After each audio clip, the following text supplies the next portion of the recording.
Cafe কিছুক্ষণে আজ শুনবেন অভিক অর্জুন দত্তের কাহিনী অন্তবিহীন অন্তিম পর্ব। আজকের গল্পটি মূলত প্রাপ্তবয়স্ক শ্রোতাদের জন্য, কাজেই নিজ দায়িত্বে শুনবেন আশা করি। ধূমপান, মদ্যপান এবং অন্যান্য মাদকদ্রব্য সেবন স্বাস্থ্যের পক্ষে ক্ষতিকারক। শুরু হচ্ছে অভিক অর্জুন দত্তের কাহিনী অন্তবিহীন অন্তিম পর্ব।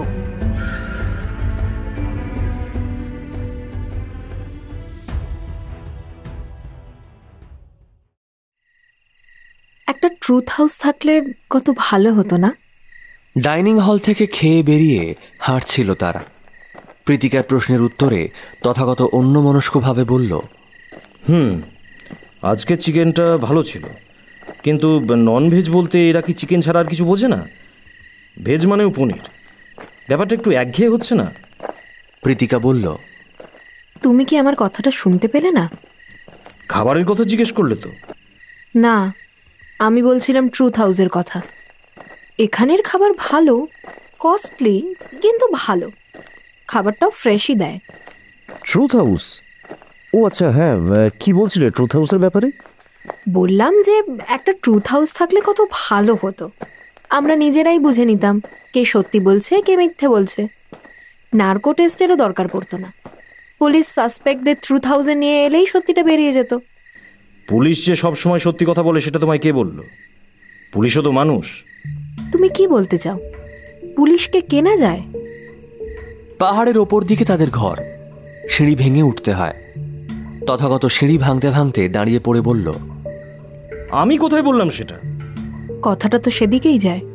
এসব কথা বিতর্কিত প্রীতিকা, কিছু না বলাই ভালো। এখানে তুমি আর আমি ছাড়া আছেটাই বা কে? তবু বিতর্কিত কথা বলার অভ্যেসটা ছাড়তে হবে, কাজে দেয় সেটা। ট্রুথ হাউস থাকলে না সবার আগে আমি তোমাকেই ঢোকাতাম। মাঝে মাঝে না ভীষণ সন্দেহ হয় আমার। সম্পর্কে সন্দেহ থাকাটা হেলদি। একটা কথা, এখানে কিন্তু তোমাকে অনেকটা ফ্রেশ লাগছে। কলকাতায় থাকলে তোমাকে মাঝে মাঝে দেখলে না আমার ভয় লাগে, কেমন দুমড়ে মুচড়ে যাও মাঝে মাঝে। Maybe that industry is not for you. তারা তাদের রুমে চলে এসেছিল। তথাগত চাবি দিয়ে ঘর খুলে আলো জ্বালাতে জ্বালাতে বলল, হ্যাঁ, তবে ছেড়ে পালিয়েও যাব না, কয়েকদিন দেখি আগে। Leave this issues. ছাড়ো তো, ভাবলে মজাটা কেমন নষ্ট হয়ে যাচ্ছে। তুমি আমাকে এমন একটা প্রশ্ন করো যেটার আমি সত্যি উত্তর দিতে বাধ্য। উফ, এসব আবার কি শুরু করলে? উফ, বলো না। জাস্ট একটা প্রশ্ন হবে। তুমি আমাকে একটা প্রশ্ন করবে আর তারপর আমি তোমাকে একটা প্রশ্ন করব। ওকে, প্রশ্ন করছি, কিন্তু কিভাবে বুঝবো আমরা ঠিক বলছি কিনা? সেই বিশ্বাসটা তো রাখা উচিত, তাই না? আফটার অল কিছু ট্রাস্ট তো করি আমরা একে অপরকে। ওকে, তা আমি আগে প্রশ্ন করব? হ্যাঁ, করো। Have you ever fantasized about Bubka? এটা আবার কি প্রশ্ন হলো? তুমি এসব ভাবো নাকি? ইস, শিট। Just asked. আমি ভাবি না ভাবি সেটা বড় কথা না। তুমি প্রশ্ন করতে বললে আমি করলাম। তুমি চাইলে উত্তর নাও দিতে পারো। আমার মাথায় এই মুহূর্তে এটা এলো। আমি জাস্ট ভাবতে পারছি না তুমি এরকম একটা প্রশ্ন করবে। উত্তরটা অবভিয়াসলি নো। ইয়েস, আমার শাহরুখ খানকে নিয়ে ফ্যান্টাসি আছে, ওই একজনই। Your brother is a spoiled brat. ওকে নিয়ে আমি ভাবতে যাব কেন? শাহরুখ খান এখন ঘরের মধ্যে এলে আমাকে বের করে দেবে? হ্যাঁ, যদিও একটা কোয়েশ্চেনের উত্তরই তোমাকে সত্যি বলতে হতো, আমি এটারও সত্যিটা বলে দিলাম। নাও ইটস ইওর টার্ন, বলো। বিয়ের আগে তুমি ভার্জিন ছিলে? তথাগত বিরক্তি প্রকাশ করল। উফ, আবার সেই। তোমার প্রশ্নটার থেকে অনেক সোজা প্রশ্ন করেছি, বলো না। না। কে? বৈভবী? নো, বৈভবীকে নিয়ে তোমার সন্দেহটা একেবারেই ভিত্তিহীন। তবে কে? বলো না, বলো না। কলেজের বান্ধবী, চিনবে না, এখন বিয়ে হয়ে গেছে। এনআরআই বর। ফেসবুকে আছে? আছে। এই দেখাও না। তথাগত মোবাইলটা বের করতে করতে বলল, প্রীতিকা, একটা প্রশ্নের কথা ছিল, এবারে তুমি র্যাপিড ফায়ার শুরু করে দিয়েছো। এই জন্য আমি গেমটা খেলতে চাইনি।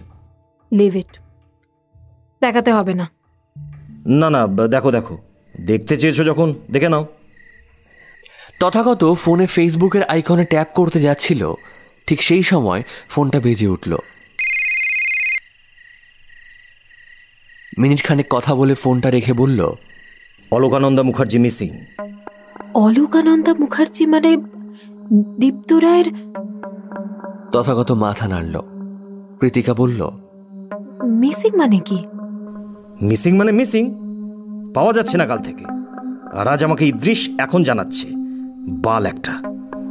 নিউজ দেখা হচ্ছে না আসলে আমাদের, যার ফলে এই ল্যাগ।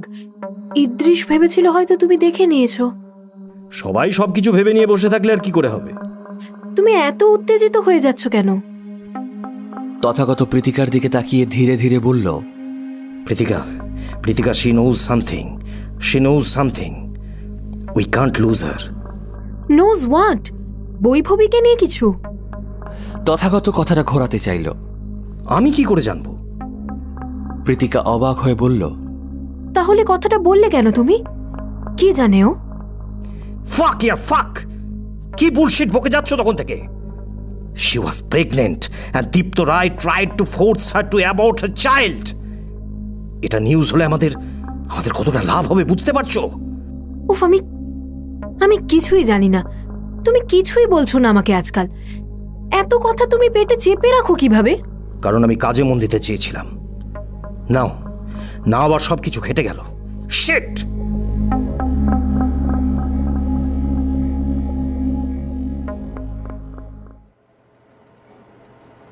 দীপ্ত রায়ের দুটো প্রজেক্টের কাস্ট চেঞ্জ করতে হচ্ছে মাঝপথে। রিখিয়া বলল। বাণী বললেন, তাতে আমাদের লাভ?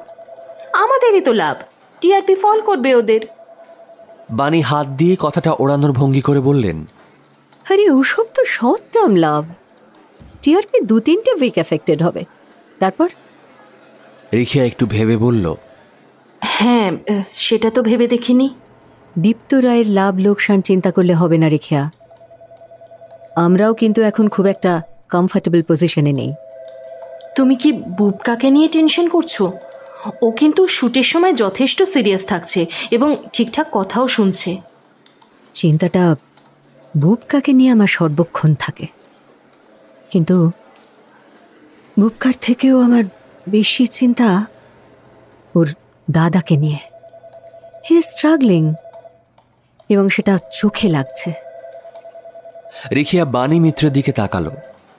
কিছু বলবে নাকি একটু ভাবলো, তারপর চুপ করে গেল। অলোকার কোনো খবর পাওয়া গেছে? রিখিয়া মাথা নাড়ল, তারপর একটু হেসেই সিরিয়াস হয়ে গেল। বাণী সেটা চোখে পড়ল, বললেন, হাসলি কেন? এই না না, তেমন কিছু না। হেই, গাঁটটা খাবি রেখিয়া, নিশ্চয়ই কোনো কারণ আছে, বল। দীপ্ত রায়ের ফ্ল্যাটে মিডিয়া গেছিল। দীপ্ত রায় সেখানে কাউকে ঢুকতে দেয়নি। কোন মিডিয়া বাজারে আবার নাকি খবর ছেড়ে দিয়েছে দীপ্ত নাকি অন্য কোনো মেয়েকে ফ্ল্যাটে নিয়ে এসেছিল, আর তাই নিয়েই অলোকার রাগ। ছিল নাকি অন্য কোনো মেয়ে? এটা কি সত্যি? খবরটা অবশ্য আমিও পাবো অমিতকে ফোন করলেই। টিভিতে তো চ্যানেলগুলো খোলা যাচ্ছে না, সব চ্যানেলে দীপ্ত অলোকার রগরগে সব গল্প বেরোচ্ছে। বৈভবীর সময়ও বেরিয়েছিল অবশ্য। বাণী থেমে গেলেন। রিখিয়া অপ্রস্তুত হয়ে বলল, হ্যাঁ, সে তো 3-4 দিন, আবার নতুন কিছু না কিছু ইস্যু উঠে আসবে। বাণী একটা দীর্ঘশ্বাস ফেলে বললেন, হ্যাঁ, এই ইন্ডাস্ট্রিতে সবাই সবকিছু জানে, কিন্তু মাঝে মাঝে মিডিয়া যে নোংরামিগুলো করে সেগুলো ঠিক মেনে নেওয়া যায় না। ওরাও যে পার্ট অফ দ্য ইন্ডাস্ট্রি সেটা ওরা জানে না বোধহয়। মনে আছে বৈভবীর অ্যাক্সিডেন্টের সময় কোন একটা চ্যানেল আমার দিকেও ঘুরিয়ে একটা ইঙ্গিত করেছিল। ওরা তো পুলিশেরও আগে তদন্ত করে ফেলে। রিডিকিউলাস। তরুণ দাস নক করলেন। এসো। হঠাৎ শুটের মাঝে অফিসে এলে, কি ব্যাপার? Anything serious? তরুণ চেয়ারে বসে একবার রিখিয়ার দিকে আর একবার বাণীর দিকে তাকিয়ে বললেন, বুবকার সঙ্গে যে ছেলেটি থাকে সে নাকি অলোকার হাজব্যান্ড ছিল। তুমি জানো বাণী? না, আমাকে তো কেউ বলেনি। তোমায় কে বলল? আমি ভেবেছিলাম তুমি জানবে, তুমি তো সবই জানো। মাঝে মাঝে গুরুত্বপূর্ণ ব্যাপারগুলোই মিস করে যাই, এটাও সেরকমই ধরে নাও। ছেলেটা আজ একটা কাণ্ড করেছে। কি? দীপ্ত রায়ের গাড়িতে ইট মেরেছে। ওমা, সে কি? আগে, এবং মেরে টেরে ভদ্রলোক দিব্যি বুবকার সঙ্গে শুটিংয়ে বসে আছে। এবার তিনি এখানে থাকলে মার্কেটে রটবে আমরা ওনাকে শেল্টার দিয়েছি। তেনাকে তাড়াতে গেলে তোমার ছেলেও যে কোনো সময় বেঁকে বসবে। কাজেই না পারছি রাখতে, না পারছি ওগরাতে। এবার তুমি বলো কি করবে? বাণী মাথায় হাত দিলেন, বললেন, যেই ভাবলাম বুবকাকে একটু একটু করে আবার কাজে এনগেজ করে দেব, এদিকে আবার একটা জট পাকিয়ে গেল। বলছি না, খুব খারাপ সময় যাচ্ছে। একটা পুজো দিও দিদি মায়ের কাছে। হ্যাঁ, পুজো না হয় দেব, কিন্তু এবার কি করব? ছেলেটা কি করছে এখন? দিব্যি ভালো মানুষের মতো তো শুট দেখছে। দেখে মনেই হচ্ছে না যে এত কিছু করে এসেছে। আমি যদি পুলিশে খবর দিই, ছেলেটা কেউ নিয়ে যাবে, বুবকাও কিছু করতে পারবে না। ভাবে ছেলেটাকে খুঁজতেই পুলিশ এসেছিল। দেখো, স্টুডিওতে পুলিশ আসাটা ভালোভাবে যাবে না। দীপ্ত রায় কন্ট্রোভার্সিতে আমাদের নামটাও জড়িয়ে যাবে। লোকজন এও ভাবতে পারে আমরাই অলকাকে গুম করেছি। বাণী উঠলেন। শোনো, এখানে বসে থাকলে হবে না, স্টুডিওতে চলো।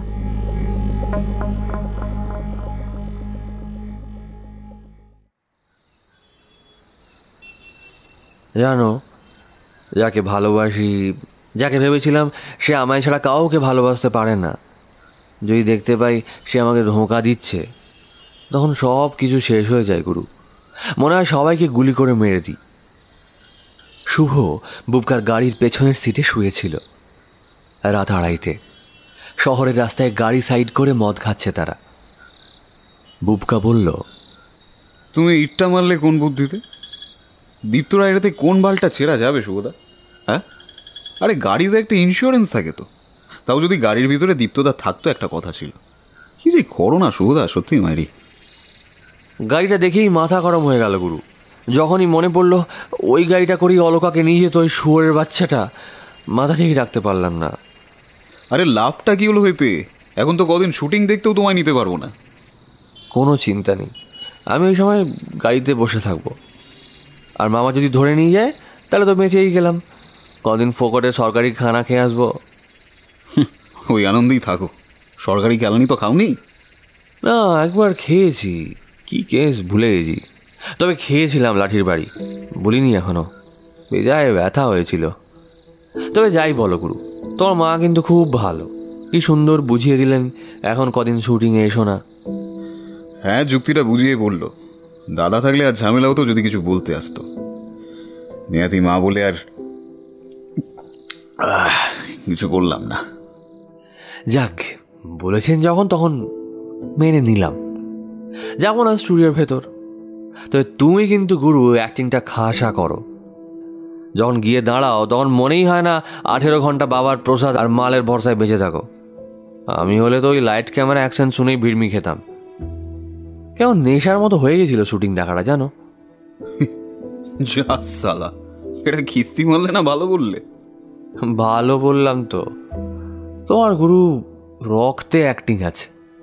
রক্তে আছে কিনা জানি না, বাপ ঠাকুরটা তো কেউ অ্যাক্টিং করেনি। যাই হোক, অলকার কোনো খোঁজ পেলে? না গুরু, আমি ওর বাপের বাড়িতেও খোঁজ করেছিলাম, কোনো লাভ হলো না।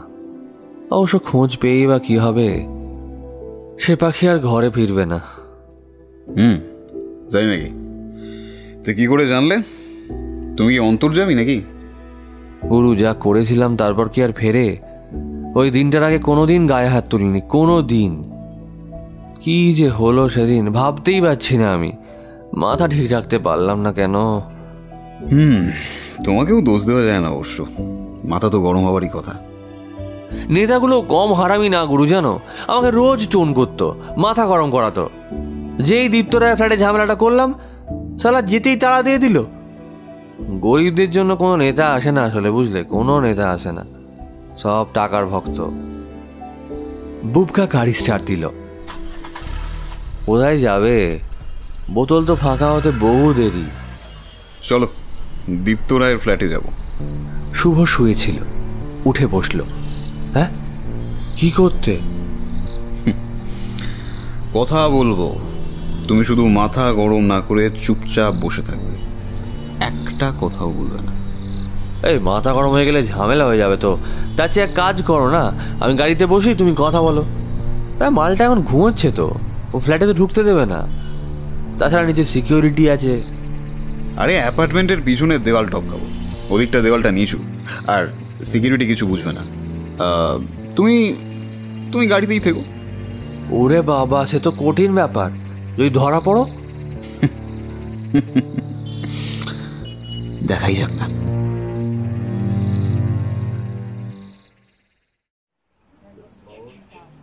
সকাল 11:30। চা খেয়ে মুখ বিকৃত করলেন বরাট। থানার চা খেয়ে সুখ নেই। রোজই ভাবেন বাড়ি থেকে আসার সময় প্লাসকে চা নিয়ে আসবেন, কিন্তু কোনোদিনই হয় না। তাড়াহুড়োয় ঠিক গোলমাল হয়ে যায়। ফোনটা বাজছে, আননোন নম্বর। বরাট ফোন তুললেন। কে বলছেন? রনি বলছি স্যার, 3 নিউজ থেকে।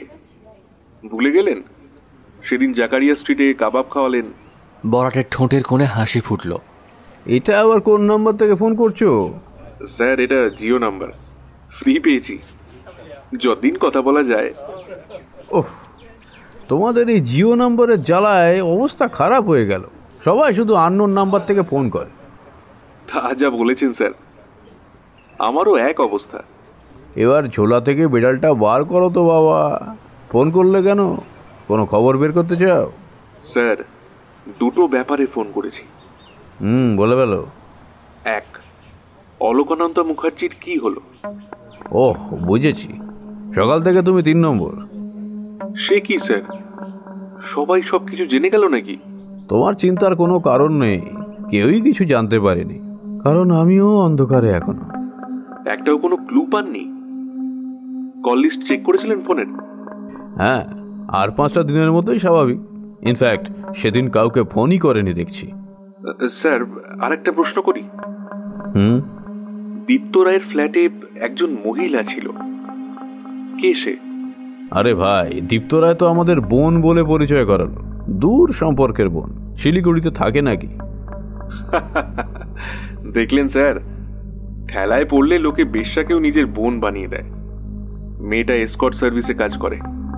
তুমি এত জানলে কি করে? স্যার, আমাদের কাজই তো জানা, ইনফরমেশন টেকনোলজি। সে জেনেছো, ভালোই করেছো, কিন্তু অলোকানন্দা মিসিং এর সঙ্গে এর সম্পর্ক আছে নাকি? প্রশ্ন সেটাই। না হওয়ার সম্ভাবনাই বেশি, কারণ এই সার্চে সব থেকে বেশি জোর আমায় দীপ্ত রায়ই দিচ্ছে। খুব আপসেট হয়ে পড়েছে। ফেক নয় তো? না হলে বুঝতাম। পেকে গেল ভাই এই কাজ করতে করতে। আচ্ছা স্যার, এবার সেকেন্ড কোয়েশ্চেনটা করি। ও বাবা, এতক্ষণে তুমি প্রথম প্রশ্নটা করলে? স্যার, আপনি আমার জীবনে দেখা প্রথম এবং শেষ পুলিশ যে রিপোর্টারকে নিজের টাকা খরচ করে কাবাব খাওয়ায়। আপনার ওপর তো একটু বেশি আশা থাকবেই। থাক থাক, আর বার খাইয়ে আকাশে তুলতে হবে না। বলো, কি জানতে চাও? বলছি স্যার, বৈভবী আর আগরওয়ালের গাড়িতে যে ট্রাকটা ঢুকেছিল, তার ড্রাইভার এখন পুলিশ কাস্টাডিতে আছে না জামিন পেয়ে গেছে? বরাট চায়ে চুমুক দিচ্ছিলেন। প্রশ্নটা শুনে চাটা গিলতে পারলেন না। উঠে বেসিনে গিয়ে পুরো চাটা ফেলে দিলেন। বললেন, হঠাৎ এই প্রশ্ন কেন? স্যার, কেউ কেউ মনে করছে অলোকার হারিয়ে যাওয়া আর বৈভবীর অ্যাক্সিডেন্টটা ইন্টারলিঙ্কড। কে মনে করছে? অনেকেই স্যার, মিডিয়া মনে করছে, পুলিশেও কেউ কেউ মনে করছে। এই কেসের চার্জ আপনার থেকে সরিয়ে নেওয়া হবে, সেরকম একটা খবর শুনছিলাম। বরাটের কপালে বিন্দু বিন্দু ঘাম জমছিল। বলল, কে বলল? নাকি আমাকে ব্লাফ মারছো? ওই যে বললাম স্যার, আপনাকে আমি অন্য চোখে দেখি। আপনাকে ব্লাফ মারতে যাব কেন বলুন? ড্রাইভারটা তো এখন জেলে আছে, আলিপুর সম্ভবত। জামিন হয়েছে কিনা বলতে পারবো না। আগের উইকে জামিন হয়েছে স্যার, আপনি জানেন না দেখে অবাক হলাম।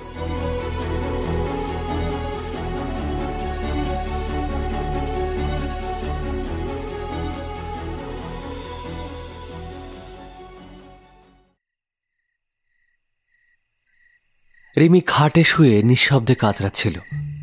তার হাত আর পা দড়ি দিয়ে বাঁধা, মুখে কাপড় গুঁজে দেওয়া, পরনে একটা সুতোও নেই। তার শরীরের বিভিন্ন জায়গায় সিগারেটের ছ্যাঁকার দাগ। অফিস থেকে ফিরে এক গাদা মদ খেয়ে ঘুমিয়ে পড়েছিল দীপ্ত। রিমিও ঘুমিয়েছিল। মাঝরাতে উঠে দীপ্ত হঠাৎই রিমির মাথার চুল ধরে ঘুম থেকে তুলে হিস করে বলল, আমি জানি তুই ঠিক জানিস অলকা কোথায় গেছে। খুব পীড়িত দেখেছি আমি তোদের মধ্যে। বল, কোথায় গেছে? ঘুম থেকে তুলেই আকস্মিক এই আক্রমণে রিমি প্রথমে হতচকিত হয়ে গিয়েছিল। সামলাতে খানিকটা সময় লাগলো তার। তারপর বলল, আমার কোনো ক্ষতি হলে কিন্তু আপনাকেই তার দায় নিতে হবে। কথাটা শোনার সঙ্গে সঙ্গে দীপ্তর মাথায় রক্ত উঠে গেল। রিমিকে মারতে মারতে খাটে শুইয়ে হাত পা বেঁধে দিল সে। মুখে কাপড় গুঁজে দিল। তারপরে সিগারেট দিয়ে রিমির বিভিন্ন জায়গায় ক্ষত তৈরি করতে করতে বলল, মা কি তোর শরীর বেঁচে খাওয়া না? এমন অবস্থা করে দিচ্ছি আর শরীর বেচার কথা ভাবতেও পারবি না সারা জীবন। রিমি একসময় অজ্ঞান হয়ে গিয়েছিল। যখন জ্ঞান হলো, দীপ্ত মদ খাচ্ছে বসে বসে। অসহ্য যন্ত্রণা সারা শরীরে। রিমি উঠল না, মরার মতো পড়ে রইল। Calling bell বাজল। দীপ্ত ঘড়ির দিকে তাকিয়ে মুখ বিকৃত করল। বেডরুমটা বন্ধ করে ফ্ল্যাটের দরজা খুলল সে। বুবকা দাঁড়িয়ে। দীপ্ত ভুরু কুঁচকল। বুবকা হাসল। দীপ্ত বলল, তুমি এত রাতে ঢুকতে দিল কে? আরে দীপ্তদা, good evening, good evening, good evening. দীপ্তদা, একটা ভালো মদ খাওয়ার জায়গা পাচ্ছিলাম না। স্কচ আছে ভালো? রাতের শেষের দিকে তোমার এতদিন পরে আমার সঙ্গে মদ খাওয়ার কথা মনে পড়লো? আরে বাইরে দাঁড়িয়ে কথা বলবে? হ্যাঁ, সরো। দীপ্ত দরজা ছেড়ে দিল। বুবকা ড্রয়িং রুমে সোফায় বসল। দীপ্ত দরজা বন্ধ করে গম্ভীর মুখে বুবকার সামনের সোফায় বসে টিভি চালিয়ে দিল। Sports channel. কোন একটা ক্রিকেট খেলার হাইলাইটস চলছে। এই টিভিটা কি নতুন নিলে নাকি? হ্যাঁ, বলো, কি বলবে? মিউট করো। কি হলো? করো। হ্যাঁ, কত নিল? ভুলে গেছি। গাড়ির কাচের খবর কি ঠিক করেছো? দীপ্ত কয়েক সেকেন্ড বুবকার দিকে তাকিয়ে বলল, শুনলাম শুভ তোমার সঙ্গেই থাকে আজকাল। বুদ্ধিটা কাটছিল তোমার? বুবকা টিভি থেকে মুখ সরিয়ে দীপ্তর চোখে চোখ রাখল। বৈভবীকে আগারওয়ালের সঙ্গে জড়িয়ে খুন করার বুদ্ধিটাও তো ভালো ছিল দীপ্তদা। কার ছিল বুদ্ধিটা? তোমার। দীপ্ত উঠল। ডাইনিং টেবিল বড় ড্রয়িং রুমের এক কোণে। টেবিলের ওপর একটা স্কচের বোতল ছিল। দীপ্ত বোতল আর দুটো গ্লাস এনে বসল। বুবকাকে একটা গ্লাস দিয়ে বলল, জল দেবো না র খাবে? একার বুদ্ধি তোমার নাকি সঙ্গে কেউ ছিল? দীপ্ত পকেট থেকে একটা সিগারেট বের করে ধরালো। কয়েক লাখ টাকা ইনভেস্ট করে নিজের সিনেমার অন্যতম লিড অ্যাক্ট্রেসকে মেরে ফেলবো। Apply some common sense Bubka. তোমার প্রেমিকা ছিল, তুমি প্রেমিকা থাকতেও দেবদাস হয়ে ঘুরে বেরিয়েছো, মারা যাওয়ার পরেও দেবদাস হয়ে ঘুরছো। একটু বুদ্ধি অ্যাপ্লাই করতে বলছি just. Have you heard the term honour killing? শুনেছো? এই কনসেপ্টটা আগেও ইনজেক্ট করার চেষ্টা হয়েছে আমার মধ্যে। ইনফ্যাক্ট আমিও আগে তাই ভাবতাম। ভাবতে মানে?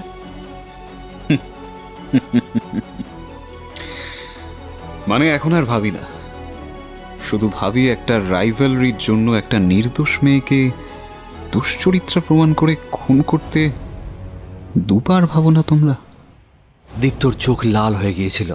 সে বুবকার দিকে তাকিয়ে ঠান্ডা গলায় বলল, তোর ওই মাগি যদি রাস্তায় এসে দাঁড়াতো না, 500 টাকাও রেট দিত না কেউ, বুঝলি?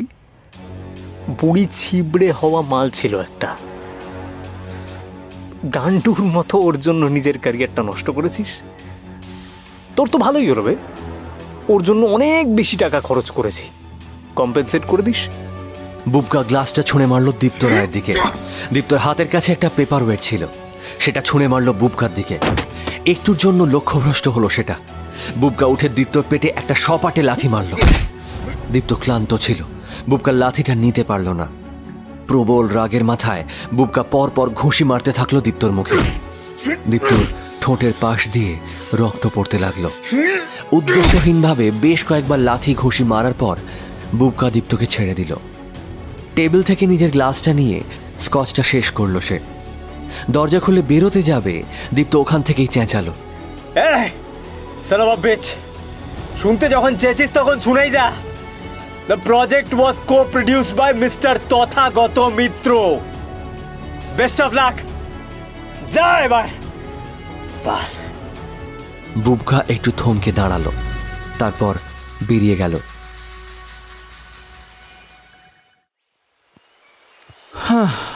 গল্প লেখার সব থেকে খারাপ জিনিস কি জানেন? দীপ্তানুজ প্রশ্ন করল। তারা লোলেগাঁও পৌঁছেছে কিছুক্ষণ আগে। জঙ্গলের মধ্যে দিয়ে হ্যাঙ্গিং ব্রিজের দিকে যাচ্ছে। প্রীতিকা নুনের প্যাকেট নিয়েছে ব্যাগে। এখানে জোঁকের ভয় খুব। তথাগত বলল, কি? দীপ্তানুজ বলল, অনেক কষ্ট করে ভেবে চিনতে একটা গল্প লিখলাম, তারপর গল্প শুনে মাথা চুলকে কেউ বলছে এই গল্পটা কোথায় যেন শুনেছি। কোনো মানে আছে বলুন?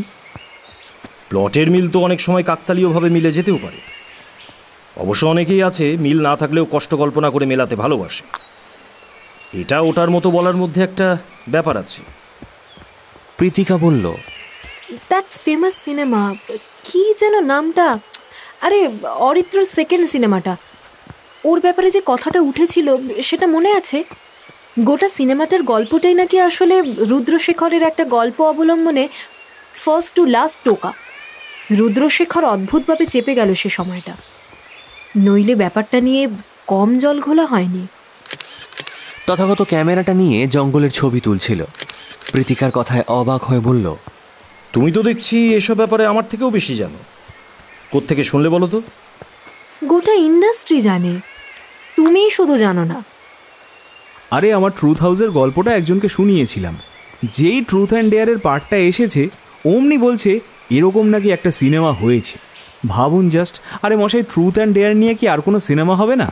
অথচ এই সিনেমার মেন কনসেপ্টটা ট্রুথ অ্যান্ড ডেয়ার নয়, ট্রুথ হাউস। কোন সিনেমাটা হয়েছে? দীপ্তানুজ নামটা বলল। শিট, এ তো অন্য প্রবলেম ক্রিয়েট হয়ে গেল। আচ্ছা, সিনেমাটা দেখা যাবে? তাহলে অ্যাটলিস্ট কম্পেয়ার করে দেখা যেত। সে কলকাতায় গিয়ে না হয়। বলো না কিন্তু, ফুল প্রুফ না হলে মাকে শোনাবো না। তরুণ দাস বড় খুঁত ধরা ডিসগাস্টিং একটা লোক। সেক্ষেত্রে ট্রুথ অ্যান্ড ডেয়ার না রেখে অন্য কিছুও তো রাখা যেতে পারে। তারা হ্যাঙ্গিং ব্রিজে উঠল। একটু হেঁটেই প্রীতিকা বলল, আমার না শুধু মনে হচ্ছে আমি পড়ে যাব। তথাগত প্রীতিকার হাত ধরল। দীপ্তানুজ বলল, ট্রুথ অ্যান্ড ডেয়ার না রেখে কি রাখবো তাহলে? ভাবো ভাবো, ব্রেন স্টর্মিং করো। ট্রুথ হাউসের কনসেপ্টটা রেখে যেটা খুশি ভাবো। You are free to think. শুধু বুঝে নিও গল্প যেন মৌলিক হয়, নইলে কিন্তু ঝামেলা। ব্রিজ থেকে নেমে প্রীতিকা বলল, এই ব্রিজটায় চড়ার জন্য এত দূর এলাম? এখন তো মেঘ আছে, একটা ভিউ পয়েন্ট আছে, সেখান থেকে কাঞ্চনজঙ্ঘা খুব ভালো মতো দেখা যায়। সকাল থেকে আজ কী হয়েছে কে জানে, মোবাইলে টাওয়ার পাচ্ছি না। তোমরা কেউ পাচ্ছ? আর বলবেন না, আমার ফোনটা কাল রাতে চার্জে দিতে ভুলে গিয়েছিলাম। ব্যাস সকালে বেরোনোর সময় দেখি সুইচ অফ হয়ে পড়ে আছে। আমার আর তোমার তো একই সার্ভিস প্রোভাইডার। অন্য কোনো সিম থাকলে ভালো হতো। সামনে এক ভদ্রলোক জঙ্গলে ফটো তুলতে ঢুকেছিলেন। লাফাতে লাফাতে বেরোলেন। দু পায়ে দুটো জোঁক জড়িয়ে ধরেছে। প্রীতিকা তাড়াতাড়ি গিয়ে নুন ছিটিয়ে দিল। তথাগত সন্দিগ্ধ চোখে নিজের জুতো জোড়া দেখে নিল। বলল, এখানে শ্যুটের কথা কিছুতেই ভাবা যাবে না। এত জোঁকে কিভাবে কাজ করব? দীপ্তানুজ বলল, তাহলে তো বাবুনবাবুকে বলে দিতে হবে। কিন্তু তোমার গল্প ফাইনাল করো আগে, নইলে তো এখানে আসাটাই বৃথা হয়ে যাবে। আচ্ছা, আমাকে আপনি 2 দিন সময় দিন। এই ফাঁকে আপনিও একবার আগের সিনেমাটা দেখে নিন। বেশ। তারা গাড়িতে গিয়ে উঠল। প্রীতিকা বলল, এই তোমরা কেউ লাঞ্চের কথা ভাবছো না তো? ব্রেকফাস্ট তো হেভি করেই বেরিয়েছিলাম। আমার তো এখানে কিছুক্ষণ পরই খিদে পাচ্ছে। যাই হোক, তাতে সমস্যা নেই, লাভায় গিয়ে কিছু খেয়ে নেওয়া যাবে দেন। তথাগতর ফোনটায় একটা মেসেজ এলো। তথাগত বলল, এই দেখো, টাওয়ার লুকোচুরি খেলছে, এদিকে আবার SMS আসছে। কে দেখি? ও, ইদ্রিস লিখছে, কল ইমিডিয়েটলি, আর্জেন্ট। তথাগত প্রীতিকার দিকে তাকালো। দীপ্তানুজ বলল, তাহলে কোনো হোটেলে দাঁড়ানো যাক, আপনিও ফোনটা সেরে নিন।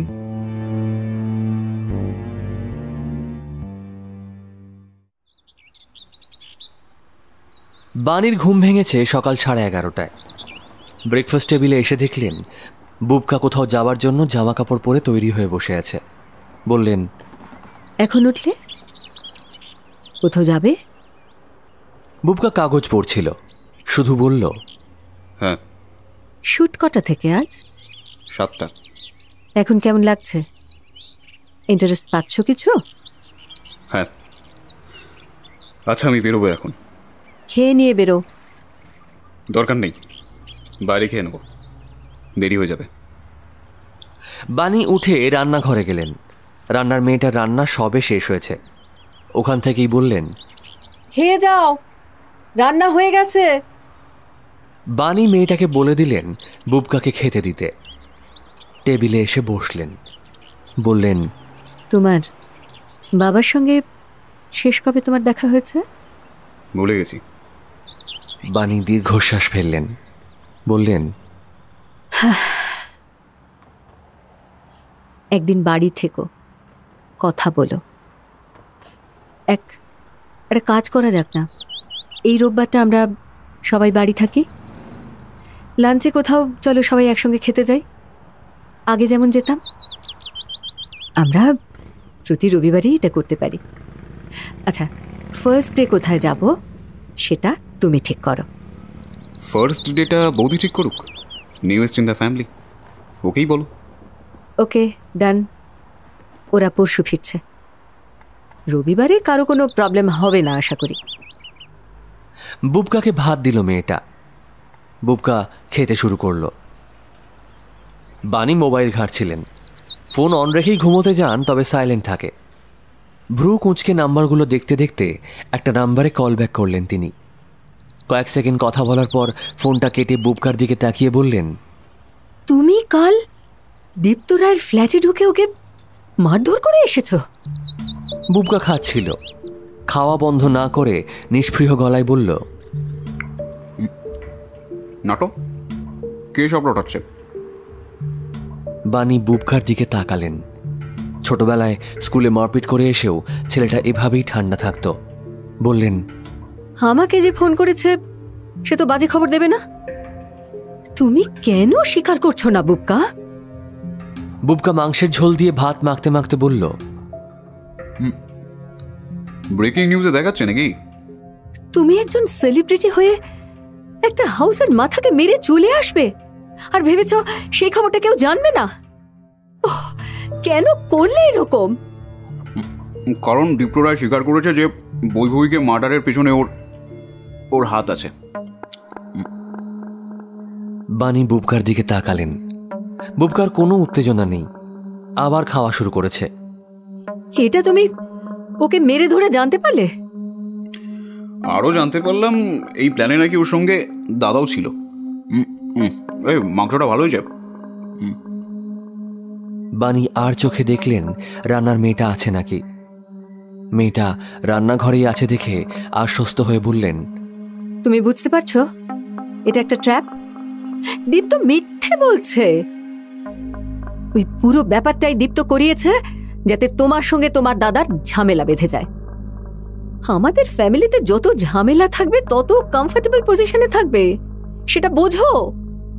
বুঝি, আর সেই জন্যই তো আমি কোনো রিয়াক্ট করিনি। করেছি কি বলো?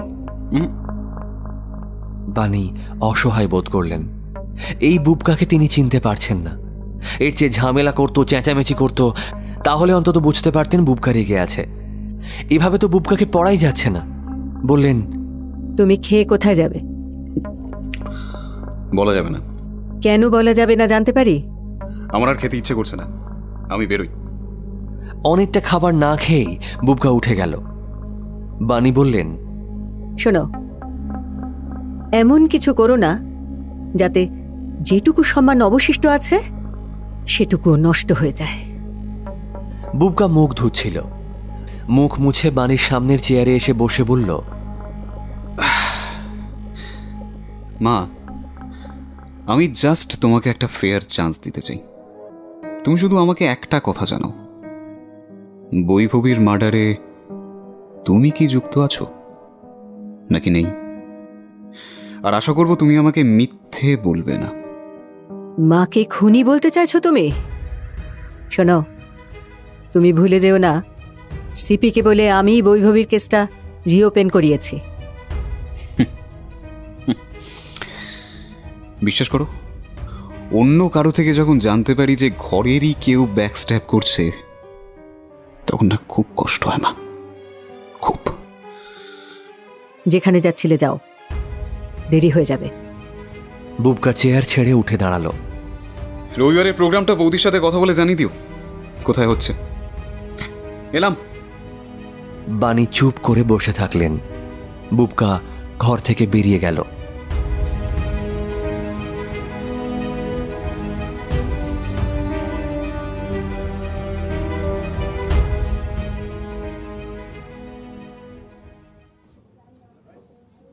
মিস্টার বরাট, আপনি একটু বলবেন বৈভবী এবং আগরওয়ালের অ্যাক্সিডেন্ট কেসটার জিস্টটা?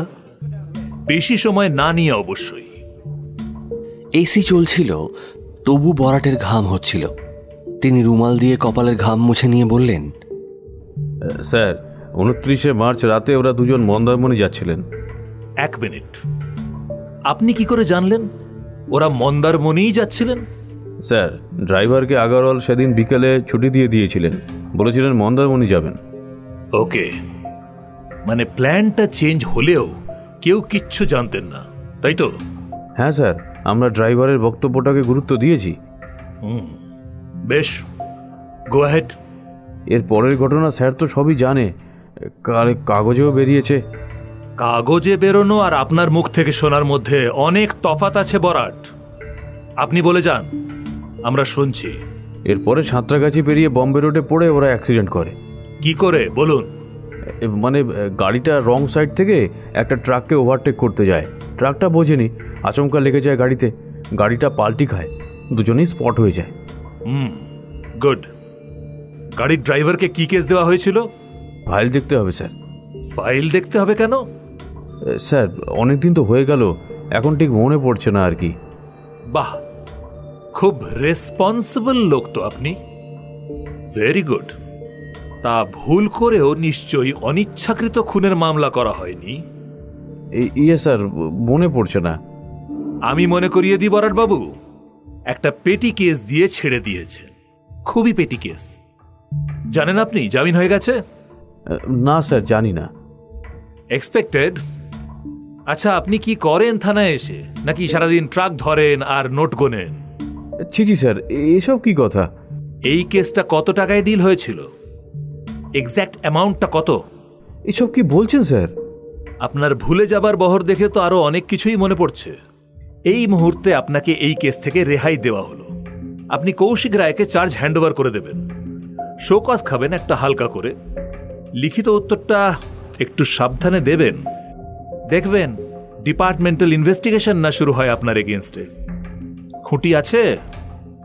না না স্যার, ওসব নেই। থাকলে কি আর বলতেন। আচ্ছা, আপনি একটা HIG ফ্ল্যাট কিনেছেন না রিসেন্টলি রাজারহাটে? কত দিয়ে জানো? EMI স্যার, কি এমন পড়ে? সে তো বটেই, 55 লাখের ফ্ল্যাটের কি আর এমন EMI পড়ে? আপনি তো দেখছি অঙ্কেও খুব পাকা। বেশ বেশ, তা আপনি যেতে পারেন। ঘরটা থেকে গম্ভীর মুখে বেরিয়ে বরাট একটা নম্বরে ফোন করলেন। নম্বরটি নেটওয়ার্ক সীমার বাইরে বলছে। বাইরে এসে গাড়িতে উঠলেন। অস্থির লাগছে মাথা। ড্রাইভারকে বললেন, এই কোনো চায়ের দোকানে দাঁড় করাস। ড্রাইভার গাড়িটা নিয়ে রাস্তায় নামলো। ফোনটা আবার বাজছিল। বরাট ধরলেন। কে? আরে স্যার, আপনি আমার নাম্বারটা এখনো সেভ করেননি? বলো বলো, কি বলবে? বেকার ভাট বকো না তো, মেজাজ গরম আছে। কেন স্যার? ডিসিশনটা জানিয়ে দিল। দীপ্ত রায়ের ফ্ল্যাটে কাল তুলকালাম হয়েছে, শুনেছেন তো? আমি শুনে কি করব? নাচবো? তুমি তো জানো এই কেসের চার্জে আমি নেই। স্যার, কৌশিক রায় খুব বাজে লোক। বাজে মানে? মানে অনেস্ট স্যার। আমাকে সব বলছো কেন? মানে স্যার, আপনাকে তো রেসপেক্ট করি, এমনি বললাম। আর বলে কি করবে?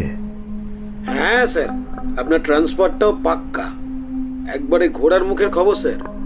তুমি খুশি তো? আমি কেন খুশি হব স্যার? আপনি আমাকে কাবাব কেটে দিল। বরাট ফোনটা কেটে দিলেন। বাকিটা শোনার প্রয়োজন বোধ করলেন না।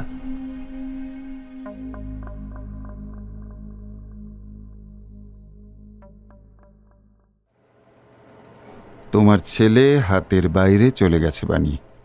তরুণ টেবিলের পেপারওয়েটটা নাড়তে নাড়তে কথাটা বললেন। বানি গম্ভীর মুখে বসেছিলেন। বললেন, কেন? শুটিংয়ে এসেছে তো, ঠিকঠাক ছিল না আজ? কেন থাকবে না? ওর রক্তে অভিনয়। বানি তরুণের দিকে কয়েক সেকেন্ড তাকিয়ে বললেন, তবে সমস্যাটা কি? ও ও কিছু একটা আন্দাজ করেছে, বুঝলে? ওর চোখ সেটা বলছে। দীপ্ত কিছু একটা প্ল্যান করেছে তরুণ। ওকে যতটা ভালো ভাবতাম ও ততটাই খারাপ। বুঝতে পারছো ওর প্ল্যানটা? হ্যাঁ, ভাইয়ের বিরুদ্ধে ভাইকে লড়াতে চাইছে। তোমাকেও সন্দেহের বাইরে রাখিনি বুক্কা, ওই দীপ্তর কথা শোনার পর। এর মানে তোমার সোনার সংসারে ভাঙন। সংসার আমার কোনো কালেই সোনার ছিল না তরুণ। সেটা তোমার থেকে ভালো কারো জানার কথা নয়। তবু এবার তো ডিজাস্টার আসছে। বুকা এখনো ফ্লোরে আছে? আছে। আর ওই ছেলেটা? গাড়িতে আছে, তোমার কথা শুনেছে। আর শুনে কি হবে? স্বয়ং ছেলেই তো দীপ্তকে মেরে এসেছে। বেশ করেছে, আমি বলছি বেশ করেছে, বাপকা বেটা। এভাবে মাথা গরম করাটা কোনোভাবেই সমর্থন করা যায় না তরুণ। আমি তো এই ভেবে অবাক হচ্ছি যে এখনো পুলিশ বুবকাকে অ্যারেস্ট করছে না কেন। কারণ ওদিকেও অনেক ভাঙা গড়া চলছে, বুঝলে? মানে? বরাটকে সরিয়ে দিয়েছে বৈভবী মার্ডার কেসের চার্জ থেকে। নতুন অফিসার এসেছে। তুমি কোত্থেকে জানলে? জেনে গেছি, না জানার তো কিছু নেই। সারাক্ষণ ফ্লোরে পড়ে আছি বলে ভাবছো আমি কিছুই জানি না? তার মানে আবার সব নতুন করে? হ্যাঁ, তবে এতদিন পরে কেস রিওপেন হবে। কতটা কি হবে সে ব্যাপারে আমি ততটা নিশ্চিত হতে পারছি না। নিজেকে কুন্তির মতো মনে হচ্ছে। ছেলেরা যুদ্ধ করবে আর আমি কিছুই করতে পারছি না। আবার ভুল করছো। এক্ষেত্রে তুমিও সাসপেক্ট লিস্টে আছো। ভুলে গেলে সিনেমাটা করতে বুবকাকে সবচেয়ে বাধা তুমিই দিয়েছিলে। বুবকা আমার সব থেকে প্রিয় সন্তান তরুণ। বৈভবী আমার পুত্রবধূ হয়ে আসবে, এটা আমার কাছে এখনো দুঃস্বপ্ন। অ্যাক্সিডেন্ট হোক কিংবা মার্ডার, যা হয়েছে তা কি খুব খারাপ হয়েছে?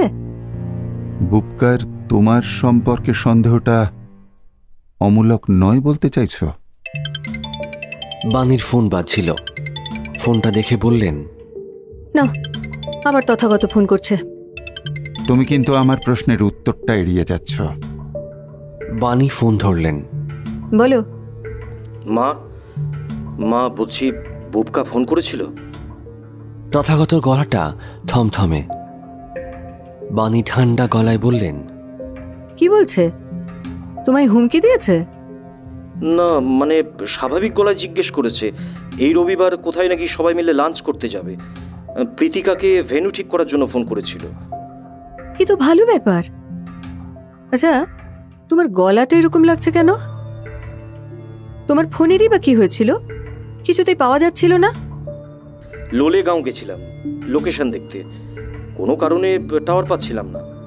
এটা দ্বিতীয় প্রশ্নের উত্তর হলো। প্রথম প্রশ্নের উত্তরটা দাও। তোমার গলাটা এমন লাগছে কেন? সবাই ঠিক আছে তো?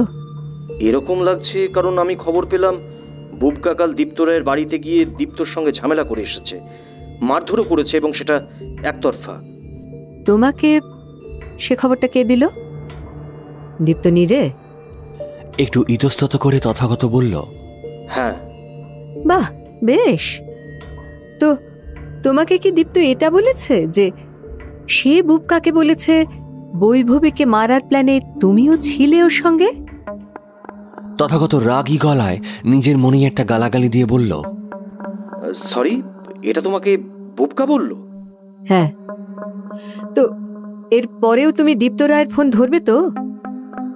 তোমাকে আগেই বলেছিলাম যে শত্রুর সঙ্গে কখনো সব কথা শেয়ার করতে নেই। আশা করি কথাটা মনে আছে। বুবকার গলা শুনে তো সেরকম কিছু মনে হলো না মা। সেটা বুবকা জানে, আমাকে জিজ্ঞেস করে কি করবে? ওদিকে বরাটেরও ট্রান্সফার হয়ে গেল। হ্যাঁ, সেটা শুনেছি। তোমার লোকেশন দেখা কি এখনো চলছে? না, হয়ে গেছে। আমি ভেবেছিলাম আরেকটা দিন এখানে থাকবো, কিন্তু এখন মনে হচ্ছে কাল সকালেই যে ফ্লাইট পাই চলে আসি। তুমি একটা কাজ করো, আরো 2 দিন এক্সটেন্ড করো, ওখানে থেকে যাও। মানেটা কি? এখানে আমি কি করব? কত কাজ আছে কলকাতায়। আমি বলছি তুমি এটাই করবে। আমি আগে পরিস্থিতিটা দেখতে চাই, তারপর ডিসিশন নেব কি করতে হবে। বাণী ফোনটা কেটে দিলেন। তরুণ বললেন, আমি প্রশ্নটার উত্তরের জন্য বসে আছি বাণী। সবাই একরকম হলে কি করে হবে বলো তো তরুণ?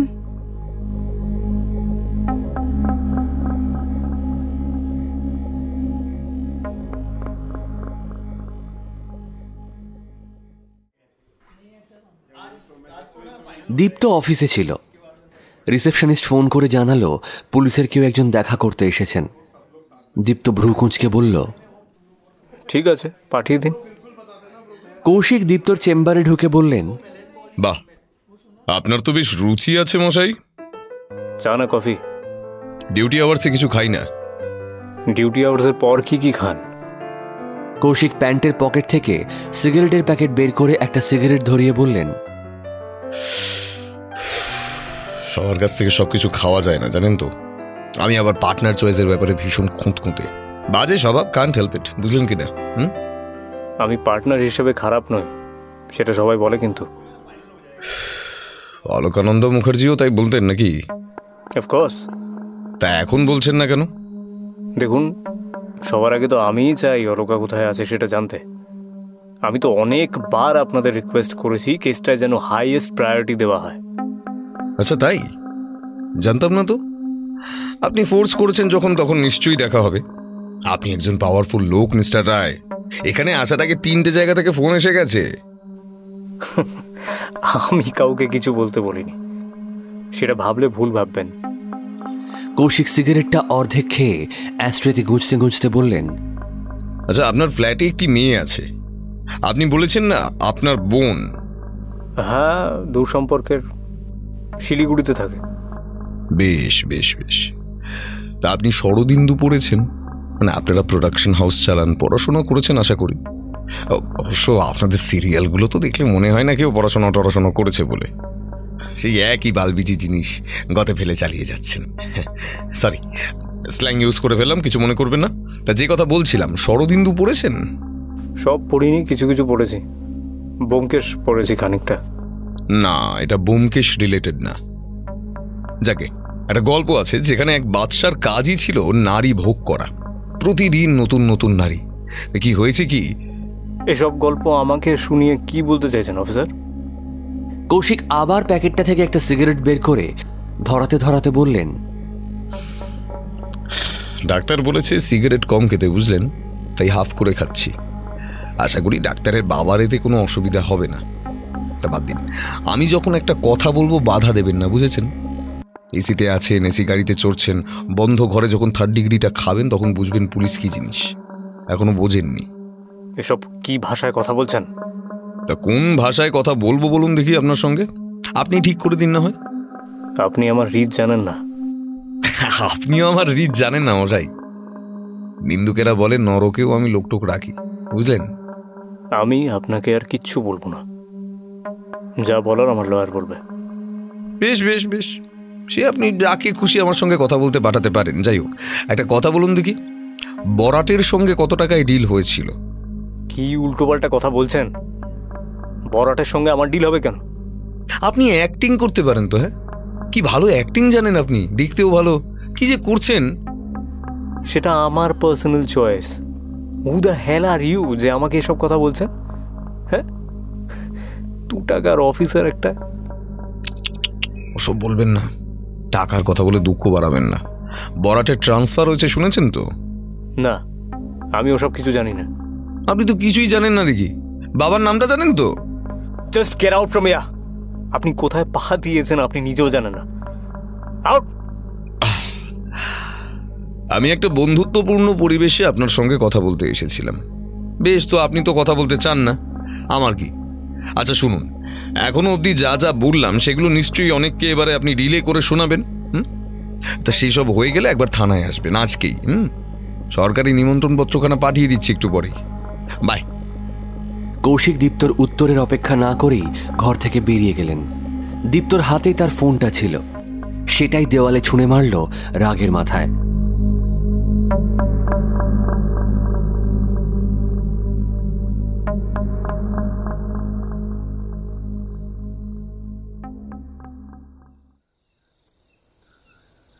তার মানে তোমাকে এখন নির্বাসনে পাঠানো হয়েছে? প্রীতিকা বলল। বাইরে অন্ধকার, সব কটেজগুলোই আলো নিভে গেছে। কটেজের সামনের বারান্দার চেয়ারে বসেছিল তারা। আলোটা নিভিয়ে দেব? কেন? অস্বস্তি হচ্ছে কেমন একটা। সবাই ঘুমিয়ে পড়েছে। এখন কটা বাজে? 10টা। ভাবা যায় কলকাতায় এখন। দীপ্তানুজ পৌঁছলো নাকি কে জানে। ও ট্রেনে গেল তো, ফ্লাইটে না। ও হ্যাঁ, তিস্তার ওখানে তো জ্যাম ছিল শুনছিলাম। পাহাড়ে একবার ধস নামলে বিচ্ছিরি ব্যাপার। কিন্তু সম্পর্কেও মানে? তোমাদের পরিবারে যেমন। তুমি বুবকাকে ভয় পাও, তাই না? আমি কেন ভয় পেতে যাব? তবে হ্যাঁ, ও মাঝে মাঝে নিজের লিমিটটা বোঝে না, তখনই বিরক্ত হই। লিমিটটা বোঝানোর ওকে চেষ্টা কোনো কালেই হয়নি, সেটা স্পষ্টই বোঝা যায়। বেশি আদরে মানুষ হয়েছে, নইলে এত অ্যাডামেন্ট হয় না। তুমি এত চুপচাপ হয়ে গেছো কেন? বুবকাকে দীপ্ত রায় কি বলেছে তাতে কি কিছু প্রমাণ হয়? দীপ্ত খুব ধূর্ত একজন মানুষ প্রীতিকা, ওকে রিড করা শিবেরও অসাধ্য। আর তুমি? মানে আমাকে তুমি পড়তে পারো না? আমি তোমার মুখ থেকে শুনতে চাইছি, তুমি কি?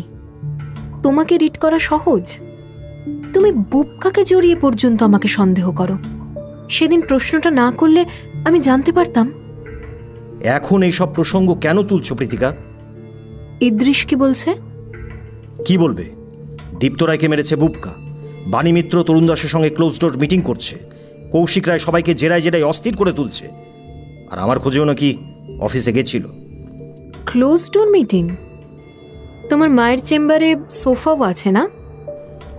তথাগত কয়েক সেকেন্ড থমকে বলল, এত কিছু শুনে তোমার এই কথাটাই স্ট্রাইক করলো? প্রীতিকা হাসতে হাসতে বলল, সরি, আসলে একগাদা ফিল্মি ম্যাগাজিন পড়ছিলাম তো একটু আগে, গসিপ মুডে চলে গেছিল মনটা। Life is not film Pritika, সবকিছু এত সোজা না। স্ট্রেট লাইনে কেচ্ছা খোঁজাটা এবার বন্ধ করো দয়া করে। সরি, আচ্ছা, সেকেন্ড পয়েন্টটা ধরি। কৌশিক রায়টাকে সিআইডি, ভীষণ সৎ অফিসার। কোন একটা সিনেমায় একটা ডায়লগ শুনেছিলাম, কেউ সৎ নয়, সবাই একটা দামে ঠিক বিকিয়ে যায়। কে কিনবে ওকে? যে বৈভবীকে খুন করেছে সে। বৈভবীকে কে খুন করেছে বা আদৌ খুন করেছে নাকি তুমি জানো? জানি না তো, কে কোথায় কি করে আসে সব কি আমায় বলে? তুমি কি আমাকে সন্দেহ করছো? কেন? তুমি কি সন্দেহ করার মতো কিছু করেছো?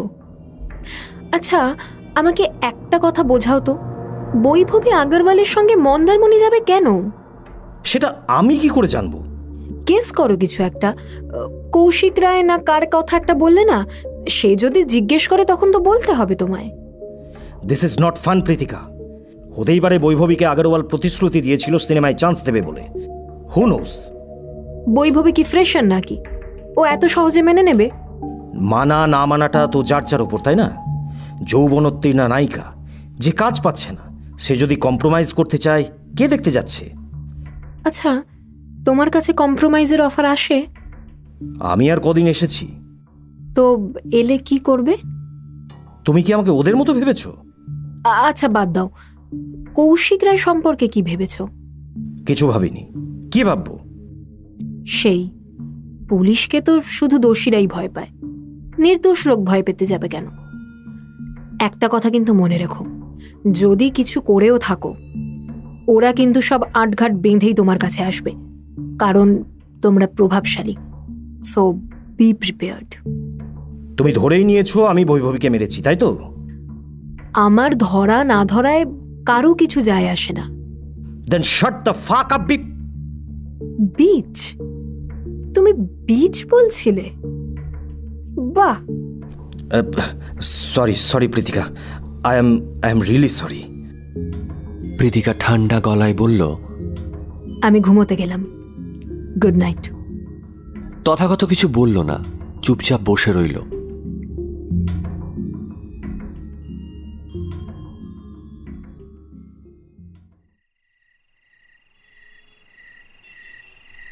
গুরু, তোমার তো এখন দেখি কিছুতেই নেশা হয় না। শুভ বুবকার গাড়ির পেছনের সিটে শুয়েছিল অভ্যেস মতো। রাত 2:30। রাস্তার মধ্যে একপাশে গাড়ি দাঁড় করিয়ে মদ খাচ্ছিল তারা, রোজের মতোই। বুবকা বলল, কেন হয় না জানো? নেশাটা আসলে জানো তো মুডের ওপর ডিপেন্ড করে। আচ্ছা, তোমার মুড তো আজকে ভালো হওয়ার কথা।